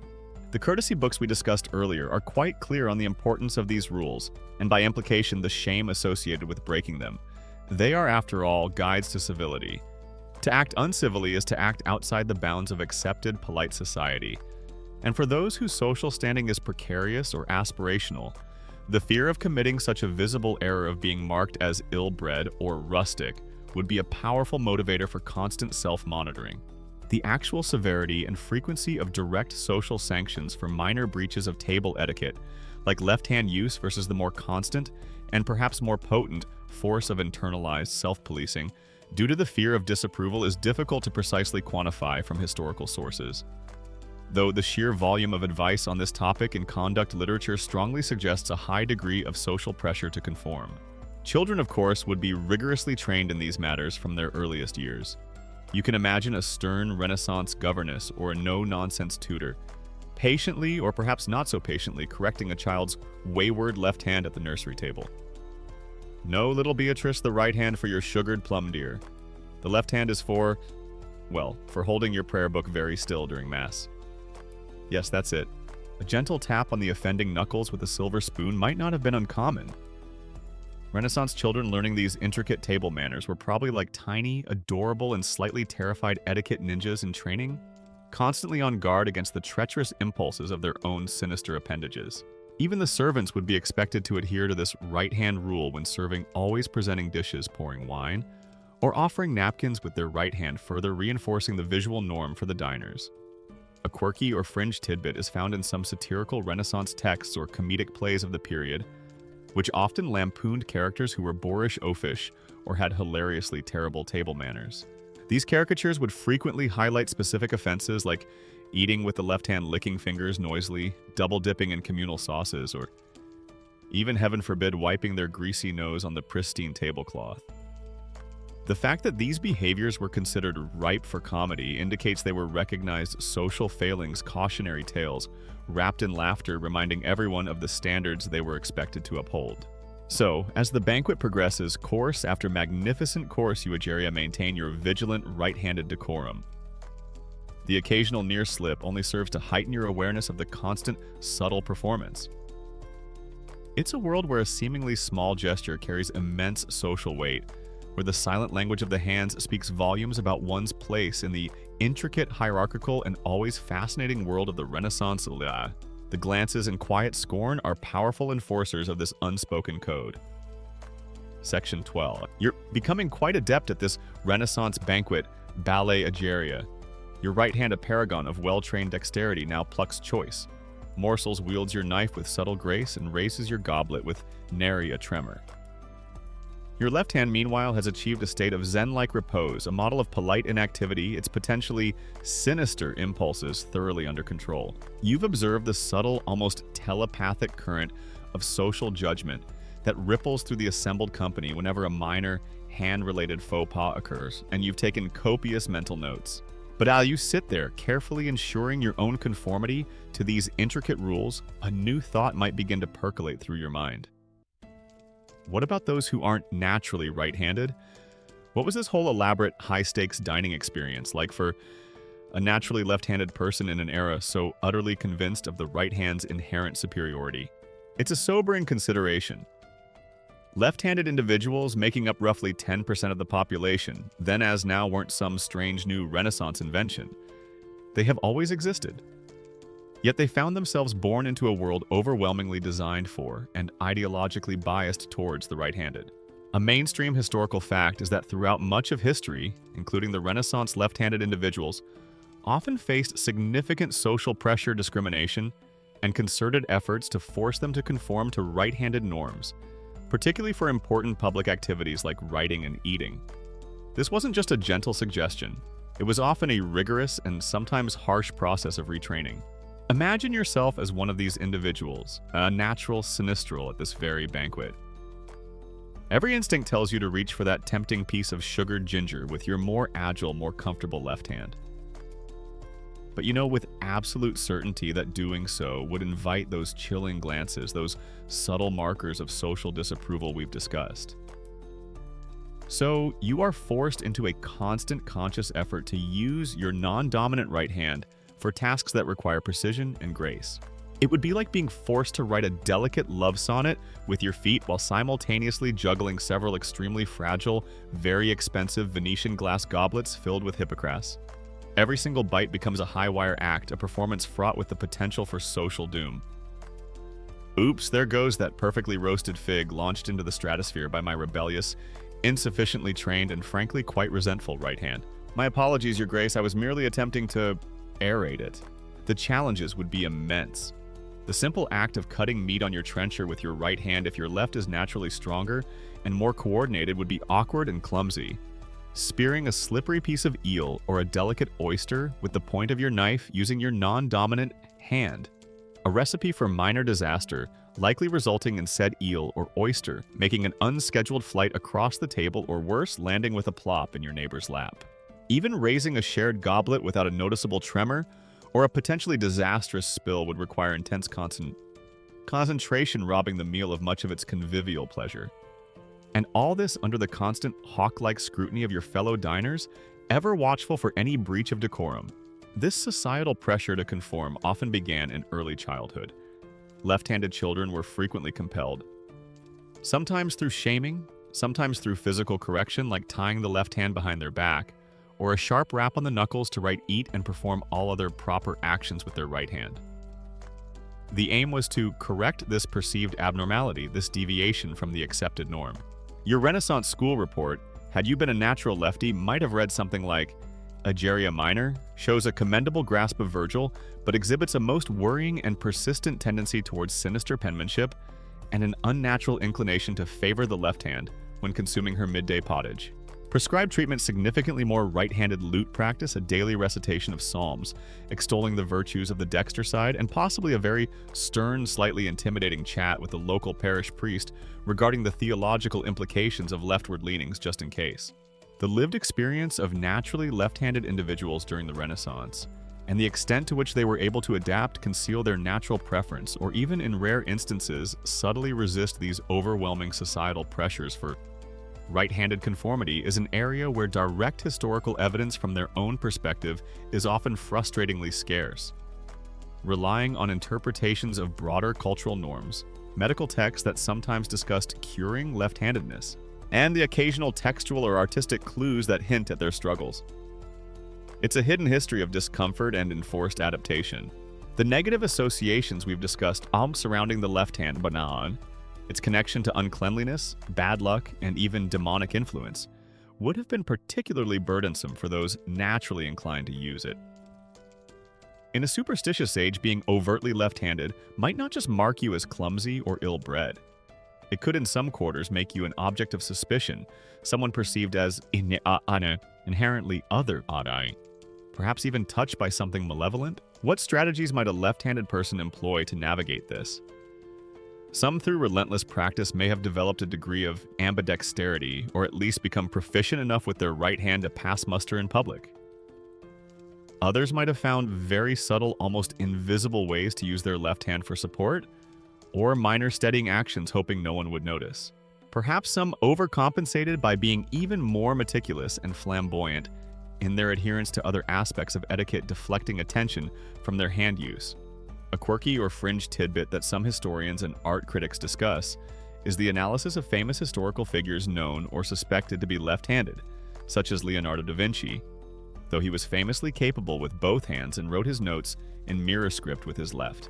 How they negotiated these societal pressures, or whether their sinistrality was sometimes subtly hinted at or even linked by contemporaries or later interpreters to their perceived genius eccentricity, or even their outsider status, makes for fascinating if often speculative study. For the average left-handed guest at your Renaissance banquet, however, the experience was likely one of ongoing, low-level anxiety and effort. They were performing a role that didn't come naturally, constantly policing their own instincts.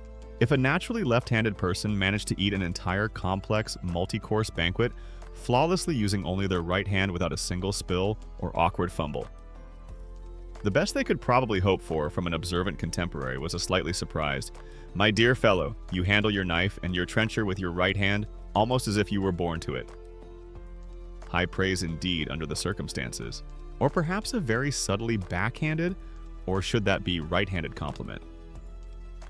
The sinistral struggle was real, a silent, often unacknowledged current beneath the glittering surface of Renaissance conviviality. Section 13. You're now deeply immersed in the nuanced world of Renaissance dining etiquette Egeria, having contemplated the plight of the unfortunate sinistral, forced to perform a constant ballet of right-handed dexterity.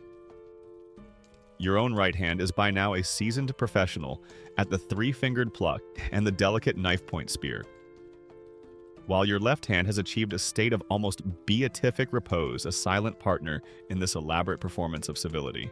The dominance of fingers and personal knives as the primary tools for conveying solid food to the mouth is the undisputed norm at this magnificent banquet. But then across the table, you spot something unusual. A guest, perhaps a very fashion-forward visitor from Venice or a particularly avant-garde member of your host's retinue, is employing a small two-pronged implement to daintily secure a piece of candied quince. It's a fork. This, for many at your Renaissance feast, is a genuine novelty, a rather curious and perhaps even slightly unsettling innovation. A mainstream historical fact is that the personal dining fork, while known in some form in the Byzantine Empire and subsequently adopted in Italy, especially in Venice with its strong trade and cultural links to the East during the Renaissance, spread very slowly and often met with considerable resistance and even ridicule across other parts of Europe.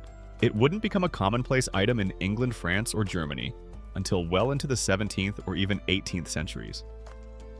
So, in your current setting, this little pronged device is far from standard issue. You observe this fork wielder with fascination. The instrument itself is likely small, perhaps made of silver or another precious metal, often with only two straight tines. It's used primarily to spear pieces of food, especially sticky or messy items like preserved fruits and syrup, or perhaps to hold a piece of meat steady while it's being cut with a knife.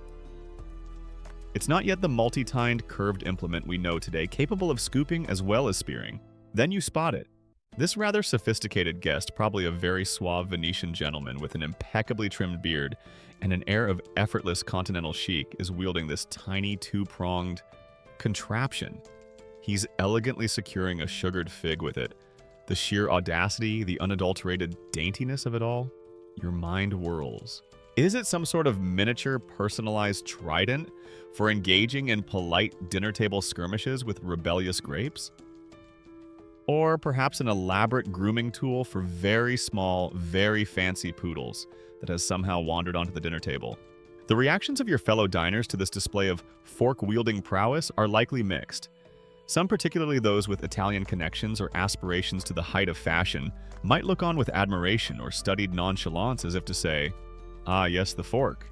Terribly civilized, of course. We have several at home naturally." Others, however, particularly more conservative individuals or those from regions where the fork or spock is still an alien concept, might view it with deep suspicion, open amusement, or even outright disdain. Many of your more traditional table companions, you notice, view this newfangled fork with a skepticism usually reserved for three-headed calves or suspiciously accurate weather forecasts. Fingers were good enough for our Lord and his apostles, and indeed for our own valiant grandfathers, who carved out this kingdom with their bare, forkless hands. One portly baron might mutter into his goblet of robust Gascon wine. "And by Jupiter, they're good enough for me. This pronger, this Italian frippery. It's an affront to honest, manly eating." A quirky or fringe tidbit from this era is that some members of the clergy actively preached against the use of the fork, decrying it as an excessive and decadent luxury and instrument of the devil, or even an insult to God, who they argued gave humans perfectly good fingers with which to eat. There's a famous, if perhaps apocryphal story about a Byzantine princess who brought golden forks with her when she married a Venetian doge in the 11th century. When she later died of the plague, some pious commentators apparently viewed it as divine punishment for her unnatural and overly refined fork-using habits. Such attitudes, though perhaps fading by your high Renaissance banquet, still lingered in some quarters, casting the fork as a symbol of foreign affectation and moral decline. The precise timeline and socio-cultural factors that ultimately led to the widespread acceptance of the dining fork in Northern Europe, overcoming this initial, often deep-seated resistance and mockery, remain a complex subject of study for historians of material culture and social etiquette. Its adoption was a slow, uneven process, often driven by shifting ideals of cleanliness, refinement, and the desire to emulate the sophisticated manners of the Italian courts.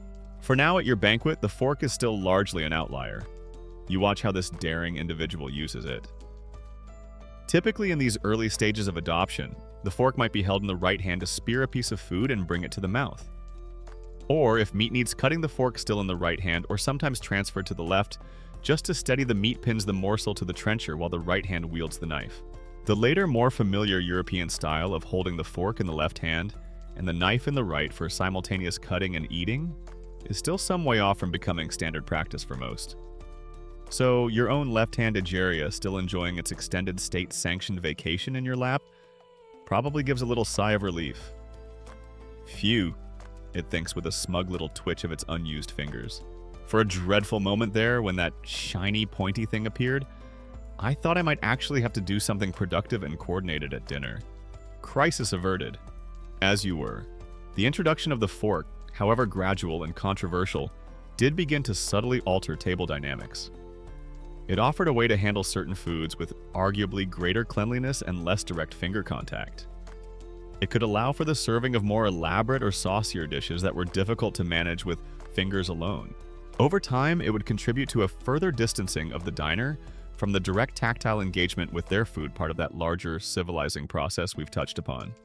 Proponents might have argued it was more hygienic, but for many, the idea of putting a cold metal implement in their mouth instead of their own God-given fingers felt unnatural and unnecessary. But for this particular evening, Egeria the fork is mostly a curious diversion. A conversation piece, a marker of one guest's fashionable or perhaps pretentious, depending on your tablemate's views, sensibilities. The main business of eating for you, and most of those around you, continues to be a carefully orchestrated performance of right-handed dexterity, an ancient dance of fingers, knives, and napkins, all played out under the warm, judging glow of 1,000 Renaissance candles. The prickly path of the fork to universal acceptance is only just beginning. Section 14. The glittering candlelit spectacle of the Renaissance banquet with its intricate rules and the slow, cautious arrival of the controversial fork has given you a keen insight into the performative world of elite dining, Egeria. You've seen how every gesture, especially the disciplined use of the right hand and the conspicuous inactivity of the left, contributes to an image of refined civility. But now you might find yourself wondering, as the last course of sugared almonds and spiced wine is cleared away, did these rather intense, hand-specific taboos melt away once the formal feasting was over? Or did the shadow of the sinister left hand extend beyond the high-pressure environment of the banquet hall and into the more mundane rhythms of everyday Renaissance life? The answer, as you'd quickly observe if you could step out of the Great Hall and into the bustling streets or private homes of this era, is that while the intensity of scrutiny might lessen, the fundamental preference for the right hand and the suspicion of the left were deeply pervasive. A mainstream historical fact is that the cultural bias for the right hand and against the left in Renaissance Europe was not confined to formal dining. It influenced a wide range of gestures, social interactions, and even perceptions of luck and morality in daily life. Though the strictness of observance and the severity of sanctions for breaches naturally varied by social class and specific context. Consider everyday meals in a noble or wealthy merchant household, even those taken in private without a host of critical guests. The children of the family, as we've discussed, would be consistently trained from a young age to eat with their right hand, to use their knife correctly if they were old enough, and to keep their left hand from straying into the common dish. These habits inculcated early would become ingrained, a natural part of their comportment. So even at a less formal family dinner, the expectation of right-handed eating would largely persist, not necessarily as a performative act, but as a matter of good breeding and habit. It was simply the proper way to do things. Your left hand, it seems, had a fairly limited approved list of Renaissance activities. 1.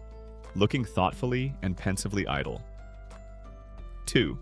Holding a prayer book or a lady's fan discreetly, of course.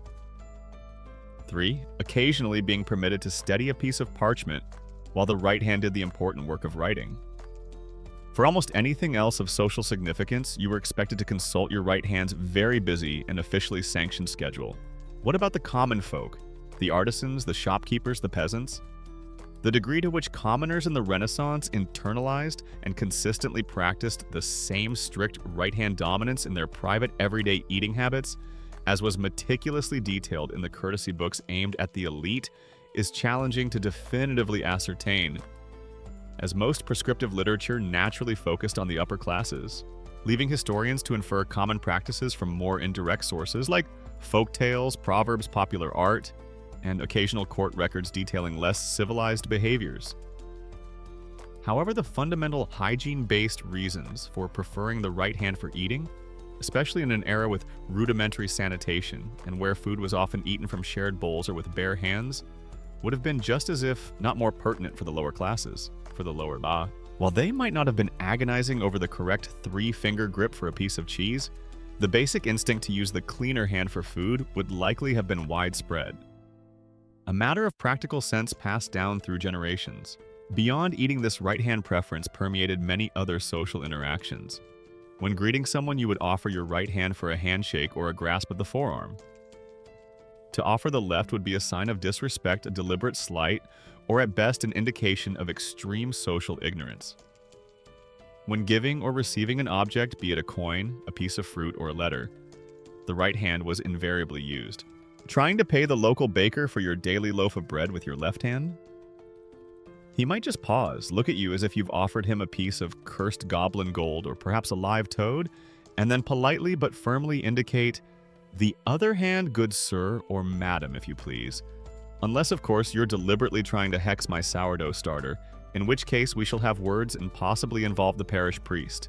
In the marketplace, when handling money or examining goods transactions, would be conducted primarily with the right hand seen as the hand of honest dealing.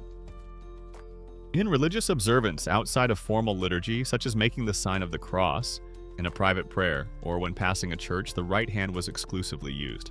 Even in crafts and labor, while skilled artisans obviously used both hands with great dexterity, any symbolic or public-facing aspect of their work, a master craftsman presenting a finished piece to a patron, for instance, would almost certainly involve the right hand as the primary agent of display and offering. Everyday language and common superstitions further reinforce this dichotomy. We've already touched on sinister and dexterity. Phrases like being someone's right-hand man denoted a trusted assistant. A left-handed compliment was an insult disguised as praise. Spilling salt, a valuable commodity, was considered bad luck, and the prescribed remedy was to throw a pinch of the spilled salt over one's left shoulder, precisely to ward off the devil or evil spirits who were believed to lurk on that unlucky side. This everyday superstition again casts the left as the domain of the ominous, a quirky or fringe tidbit that might be gleaned from examining guild regulations or apprenticeship indentures from the medieval and Renaissance periods, is that while not always explicitly stated, there was often an implicit expectation or even subtle training for apprentices to favor their right hand for the more skilled or honorable aspects of their craft. This would have further embedded the societal bias towards right-handedness from a young working age, even in practical non-banquet settings. So was there any acceptable public role for the left hand beyond just holding things steady or remaining politely inactive? Well, in warfare, a shield was typically carried on the left arm, protecting the heart and freeing the right hand for the sword or lance. This was a vital defensive role born of practical necessity. When riding a horse, the reins might be held primarily in the left hand, leaving the right free for other tasks, including wielding a weapon or gesturing. Okay, so your left hand can heroically hold a very large, heavy shield in the heat of battle, warding off blows that could end your noble existence. That's something quite significant, actually. It's like it's one officially sanctioned moment of glorious life-saving activity. Go on, lefty. Your right hand might say, "You take this one. Defend the vital organs with all your might. Just please, for the love of all that is good and holy, don't try to offer anyone a celebratory post-battle fig with that same hand afterwards. We have standards even amidst the carnage." But these functional, often martial uses of the left hand did little to change its status in polite, social interaction, especially concerning anything to do with food greeting or sacred acts. The strangely forbidden nature of using it for these clean or honorable purposes was a pervasive thread in the fabric of Renaissance daily life, a constant, subtle reminder of a deeply ingrained cultural code that valued the dexterous right and remained profoundly suspicious of the sinister left.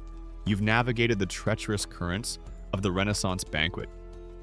Egeria, your right hand performing with impeccable grace your left hand, a silent paragon of polite restraint. You've seen how this seemingly minor detail of hand usage is in fact a potent symbol deeply woven into the fabric of hygiene, religion, social status, and the very performance of civility in this era. The feast is drawing to a close, the sweetmeats and spice wine have been served, and the musicians are perhaps playing a final gentle air. As you prepare to depart, perhaps you allow yourself a moment of quiet reflection. A mental step back, not just from this specific evening, but from the entire cultural edifice that dictates which hand may and may not dip into the communal figgy pudding. And you might wonder as you drift off into a more modern contemplation, just how much of this ancient, deeply ingrained bias against the sinister hand has actually lingered like a faint, persistent shadow into our own times. The answer you'd find is rather surprising. While the overt life or social death stakes of using your left hand at a formal dinner have largely faded in many Western societies, the echoes of these ancient attitudes and superstitions are far from gone. Consider, for instance, that even today in many parts of the Middle East, South Asia, and Africa, the traditional prescription against using the left hand for eating greeting or giving and receiving items remains a strong and actively observed social and religious custom. This isn't a quaint historical reenactment. It's a living cultural practice often still rooted in those very same ancient hygiene considerations where the left hand is designated for personal cleansing. For a significant portion of the world's population, the Renaissance banquet rules regarding hands would feel entirely familiar and correct. Even in Western cultures where the explicit unclean hand taboo has largely vanished thanks to modern sanitation and individualized cutlery, subtle linguistic and cultural biases persist. We still use the word sinister to mean evil or ominous, a direct linguistic descendant of its Latin meaning left. Conversely, dexterity and adroit, from the French adroit, to the right, signify skill and cleverness. Think of common English idioms. A trusted deputy is a right-hand man. Someone clumsy has two left feet. A backhanded or insincere compliment is a left-handed compliment. No one ever enthusiastically declares, "She's my incredibly efficient and highly valued left-hand woman," who consistently gets things done with unorthodox flair and a charming disregard for conventional tool design. The linguistic public relations department for the left hand, it seems, still has some serious catching up to do after centuries of negative press. And what about the physical world? Even today, left-handed individuals, that persistent 10% of the population, often navigate a world subtly and sometimes overtly designed by and for the right-handed majority. Think of scissors can openers, spiral notebooks, the placement of computer mice, musical instruments, or even the design of school desks. For centuries, being left-handed meant constantly adapting, often awkwardly, to tools and environments that simply weren't made with you in mind. Trying to use a standard pair of scissors with your left hand, it's like attempting to perform delicate neurosurgery with a pair of particularly uncooperative and ill-tempered garden shears. Not exactly conducive to elegant results. This bias extended well into the 20th century in education and child rearing. A mainstream historical fact is that the practice of actively discouraging or even punishing left-handedness in children, often forcing them to write and perform other tasks with their right hand, persisted in many Western school systems and households until surprisingly recently. Teachers with the best of intention, perhaps, but guided by outdated prejudices, would sometimes tie a child's left hand behind their back or wrap their knuckles for using the wrong hand. This was rooted in the old belief that left-handedness was a defect, a sign of stubbornness, or even something to be cured. The psychological impact on generations of left-handed children, made to feel awkward, clumsy, or somehow deficient for their natural inclination, was often considerable. Neuroscientists and psychologists continue to explore the cognitive and neurological differences, if any, that might correlate with handedness, looking into areas like brain lateralization, creativity, spatial reasoning, or even susceptibility to certain conditions, seeking to move beyond historical biases and entrenched folk beliefs towards a more objective scientific understanding. A quirky or fringe tidbit that has gained some popular traction is the persistent folk belief, though it's scientifically debated and often romanticized, that left-handed people are inherently more creative, artistic, or intuitive. This might be a modern attempt to create a positive counter-narrative to centuries of negative associations. Or perhaps it stems from observations that left-handers, by constantly having to adapt to a right-handed world, might develop different ways of thinking or problem-solving. It's a much nicer stereotype than probably in league with demons, at any rate. And some of those ancient superstitions, they still whisper in the corners of modern life. If you spill salt, what's the traditional remedy? You throw a pinch over your left shoulder, precisely to ward off the devil or bad luck believed to be lurking there. People still talk about getting out of bed on the wrong side, meaning the left, and having a bad day. In some esoteric or occult traditions, the left-hand path is still used to denote practices that are considered unconventional, rebellious, or focused on the self, often in contrast to a more conformist right-hand path. The remarkable thing is the sheer tenacity of these cultural attitudes. Even when the original practical reasons, like the pre-sanitation hygiene concerns that made so much sense for communal hands-on dining, have largely been mitigated by technological and social changes. Hello soap toilet paper and individual forks for everyone, the symbolic overlays and ingrained biases can take centuries to fade. It's a testament to the power of deeply embedded cultural norms, passed down through generations, often unconsciously shaping our perceptions and behaviors in ways we barely notice. So, as you Egeria metaphorically step out of that Renaissance banquet hall and back into your own time, or rather, as we, your sleepy audience, begin to drift from that imagined past, it's worth remembering those lingering shadows. The world has changed immensely, yet the faint echoes of a time when one hand was sacred and the other suspect can still be found. A curious reminder of how profoundly our ancestors' beliefs, born of their own unique circumstances, continue to shape the language we speak and the world we inhabit. Imagine future historians, perhaps in the 30th century, looking back at our current era of ergonomic left-handed can openers and International Left-Handers Day, and wondering with academic bemusement why on earth we made such a particular fuss. Didn't they just use their other hand if one tool didn't work? They might ponder. Such strange, curiously hand-obsessed people, those early 21st century folks, almost as peculiar as those Renaissance diners with their single-hand edicts. The threads of history are long indeed. You've taken a rather fascinating, if slightly unsettling, detour into the surprisingly long afterlife of left-hand biases, Egeria, seeing how these ancient cultural currents continue to ripple, however faintly, even in our modern world.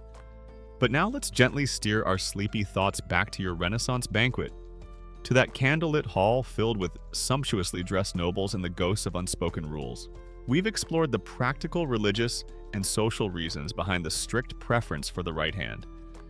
But there's another powerful medium that both reflected and reinforced these pervasive societal norms, the art of the Renaissance itself.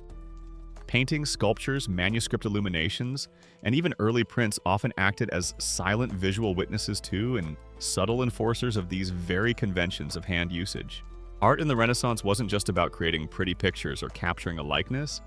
It was deeply imbued with meaning, symbolism, and social commentary. It served to instruct, to inspire devotion, to glorify patrons, and to communicate complex ideas to a population that was often largely illiterate but highly visually astute.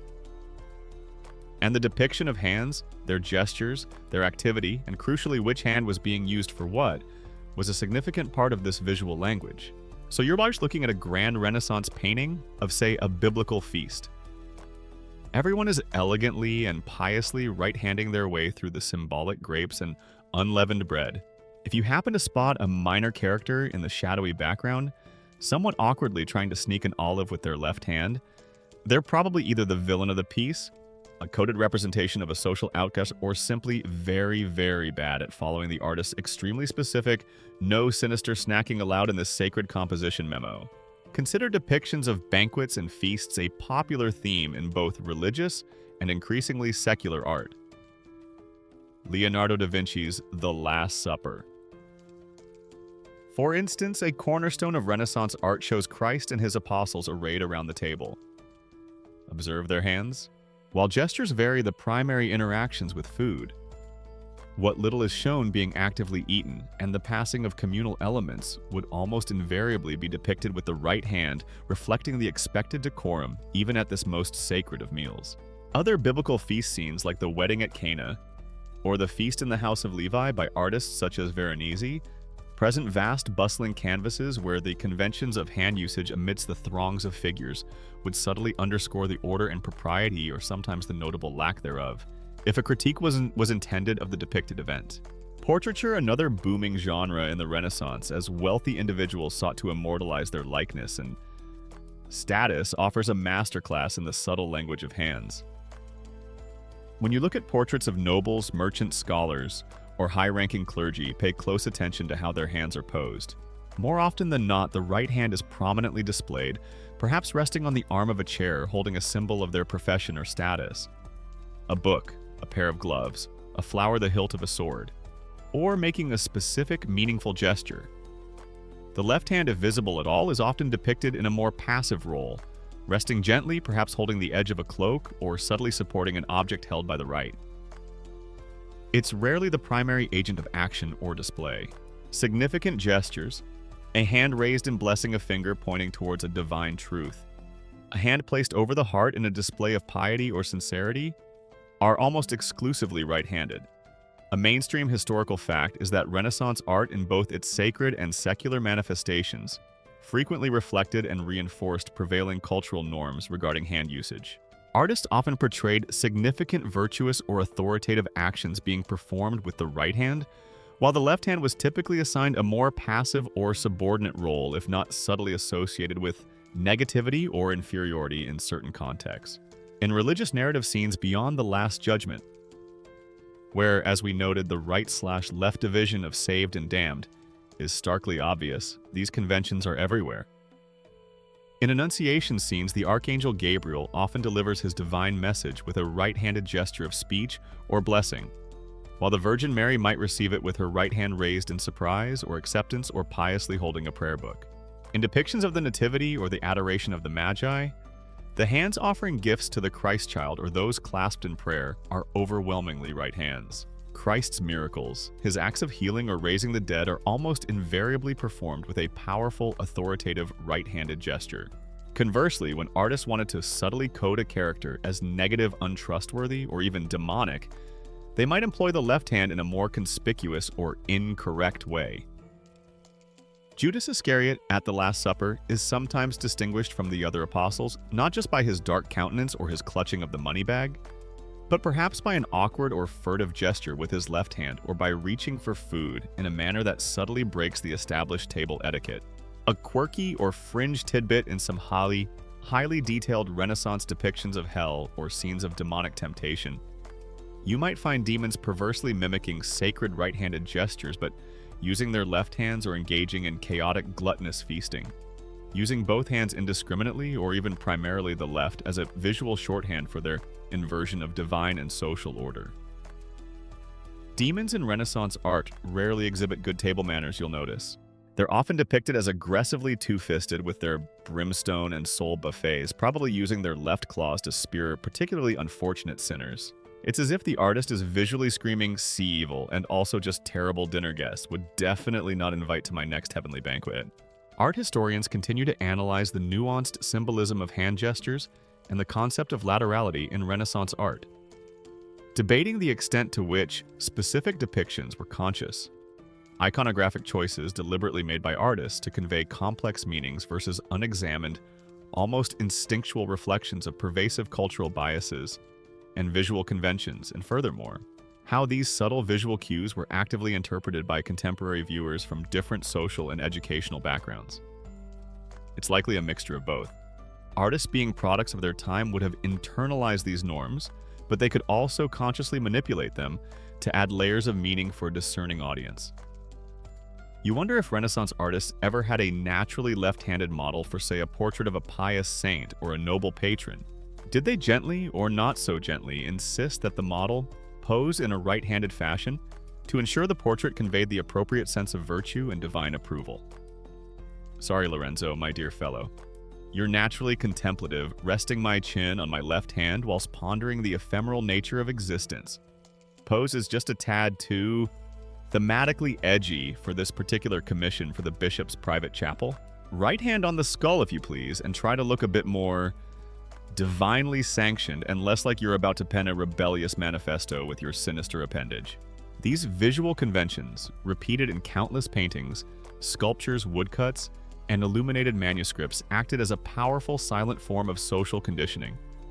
They constantly reinforced the idea that the right hand was viewed the hand of action, honor, and holiness, while the left was at best secondary and at worst suspect. For the Renaissance viewer, these were not just artistic choices, they were reflections of a deeply understood social and moral order. And so, the art on the walls of the banquet hall, the portraits of ancestors, the altarpieces in the nearby chapel all silently conspired to remind you, Egeria, to keep that left hand politely and very firmly in its place. The Renaissance banquet is drawing to its magnificent close Ageria. The musicians are perhaps playing a final gentle pavane or a lively galliard. The scent of spiced wine and beeswax candles hangs heavy in the air, and the last of the elaborate sugar subtleties are being admired, if not entirely consumed.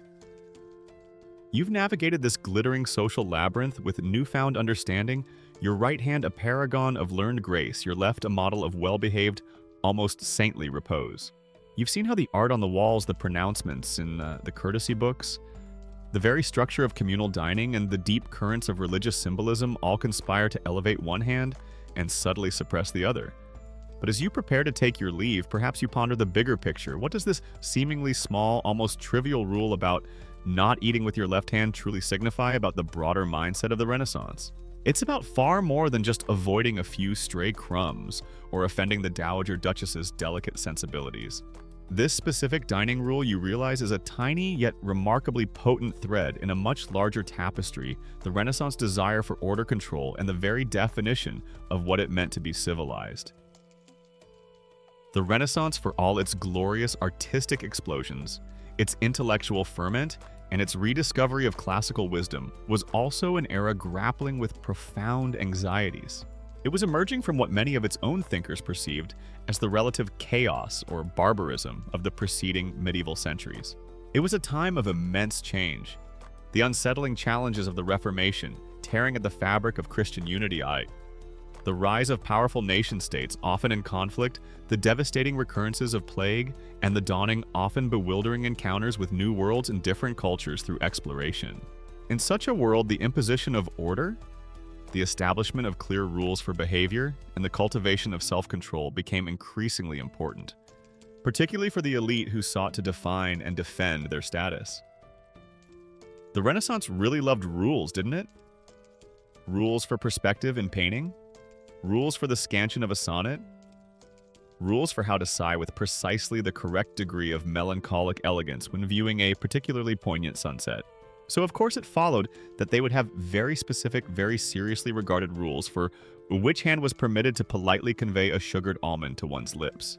It's all part of a grand overarching project keeping that potential medieval or natural chaos nicely contained, preferably behind a very well-starched, intricately pleated ruff.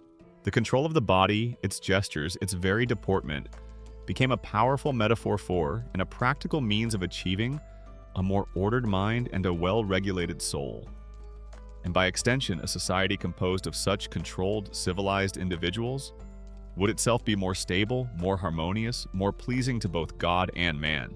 The individual human body was seen as a microcosm of the state, and just as a well-governed state required clear hierarchies and disciplined subjects, so too did the well-governed individual require mastery over their physical impulses and expressions.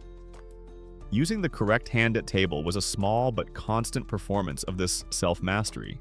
This emphasis on refined manners also served to sharply delineate the civilized elite from those they considered less so. Firstly, from the vulgar masses within their own society, the peasants, the laborers, the urban poor, whose table manners, or perceived lack thereof, were often stereotyped as coarse and unrestrained. Secondly, it distinguished them from barbarian foreigners, whether those were historical barbarians like the Goths and Vandals, who had from a Romanocentric perspective brought down the old empire, or contemporary others, encountered through exploration and trade, whose unfamiliar customs might be viewed with suspicion or disdain.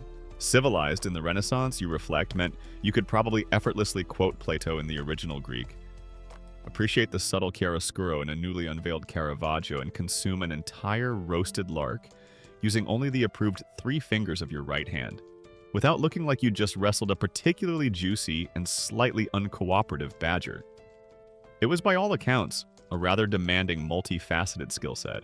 The extent to which this Renaissance emphasis on external bodily control and increasingly intricate refined manners genuinely reflected a deep internalization of new civilized values and psychological self-restraint across society versus serving primarily as a strategic performative tool for social competition, and the conspicuous assertion of elite status and distinction remains a key theme in ongoing discussions among cultural historians and sociologists. It It was likely a potent mixture of both a genuine belief in the value of order and self-mastery, and a very practical understanding that mastering these codes was essential for social survival and advancement. A quirky or fringe tidbit you might have encountered in your imagined Renaissance reading is that some contemporary thinkers developed quite elaborate theories of physiognomy and gesture, believing that a person's outward comportment, including the way they move, stood, and yes, even used their hands, was a direct and infallible indicator of their inner character, their moral state, and even their intellectual capacity. A clumsy or incorrect hand movement at the table wasn't just impolite. In this framework, it could subtly be interpreted as a visible sign of a flawed soul, a disordered mind, or a generally untrustworthy nature. No pressure at all when reaching for the wine, then. In this grand scheme of imposing order and defining civility, the left hand, with its ancient baggage of being unclean, unlucky, and symbolically sinister, became an obvious candidate for suppression in all polite and positive social interactions. It represented the uncontrolled, the potentially chaotic, the side that needed to be restrained, to allow the virtuous, dexterous, and divinely favored right hand to perform its proper civilizing functions. The rule against using it for eating at a banquet was therefore not just an arbitrary decree. It was a small but potent symbol of a much larger cultural project aimed at shaping the ideal Renaissance individual and through them a more ordered and refined society. So, as you finally prepare to depart from this magnificent rule-bound feast, Egeria, you carry away more than just the taste of spiced wine and candied ginger. You have a profound, almost visceral understanding of how even the most seemingly trivial of social customs, like which hand you use to pick up a piece of bread, can be laden with centuries of history belief and societal aspiration. Your left hand, after its long evening of polite obscurity, might feel a little bit like the Renaissance equivalent of that one well-meaning but slightly eccentric relative everyone in the family politely agrees to ignore at large public gatherings. It's there, it undeniably exists, it might even have some hidden talents. But for the sake of everyone's comfort and the smooth running of the occasion, it's generally best if it just stays quiet, doesn't draw attention to itself, and certainly doesn't try to get involved in carving the main course. Or in this case, the symbolically significant, centrally placed, and very, very right-hand-only peacock.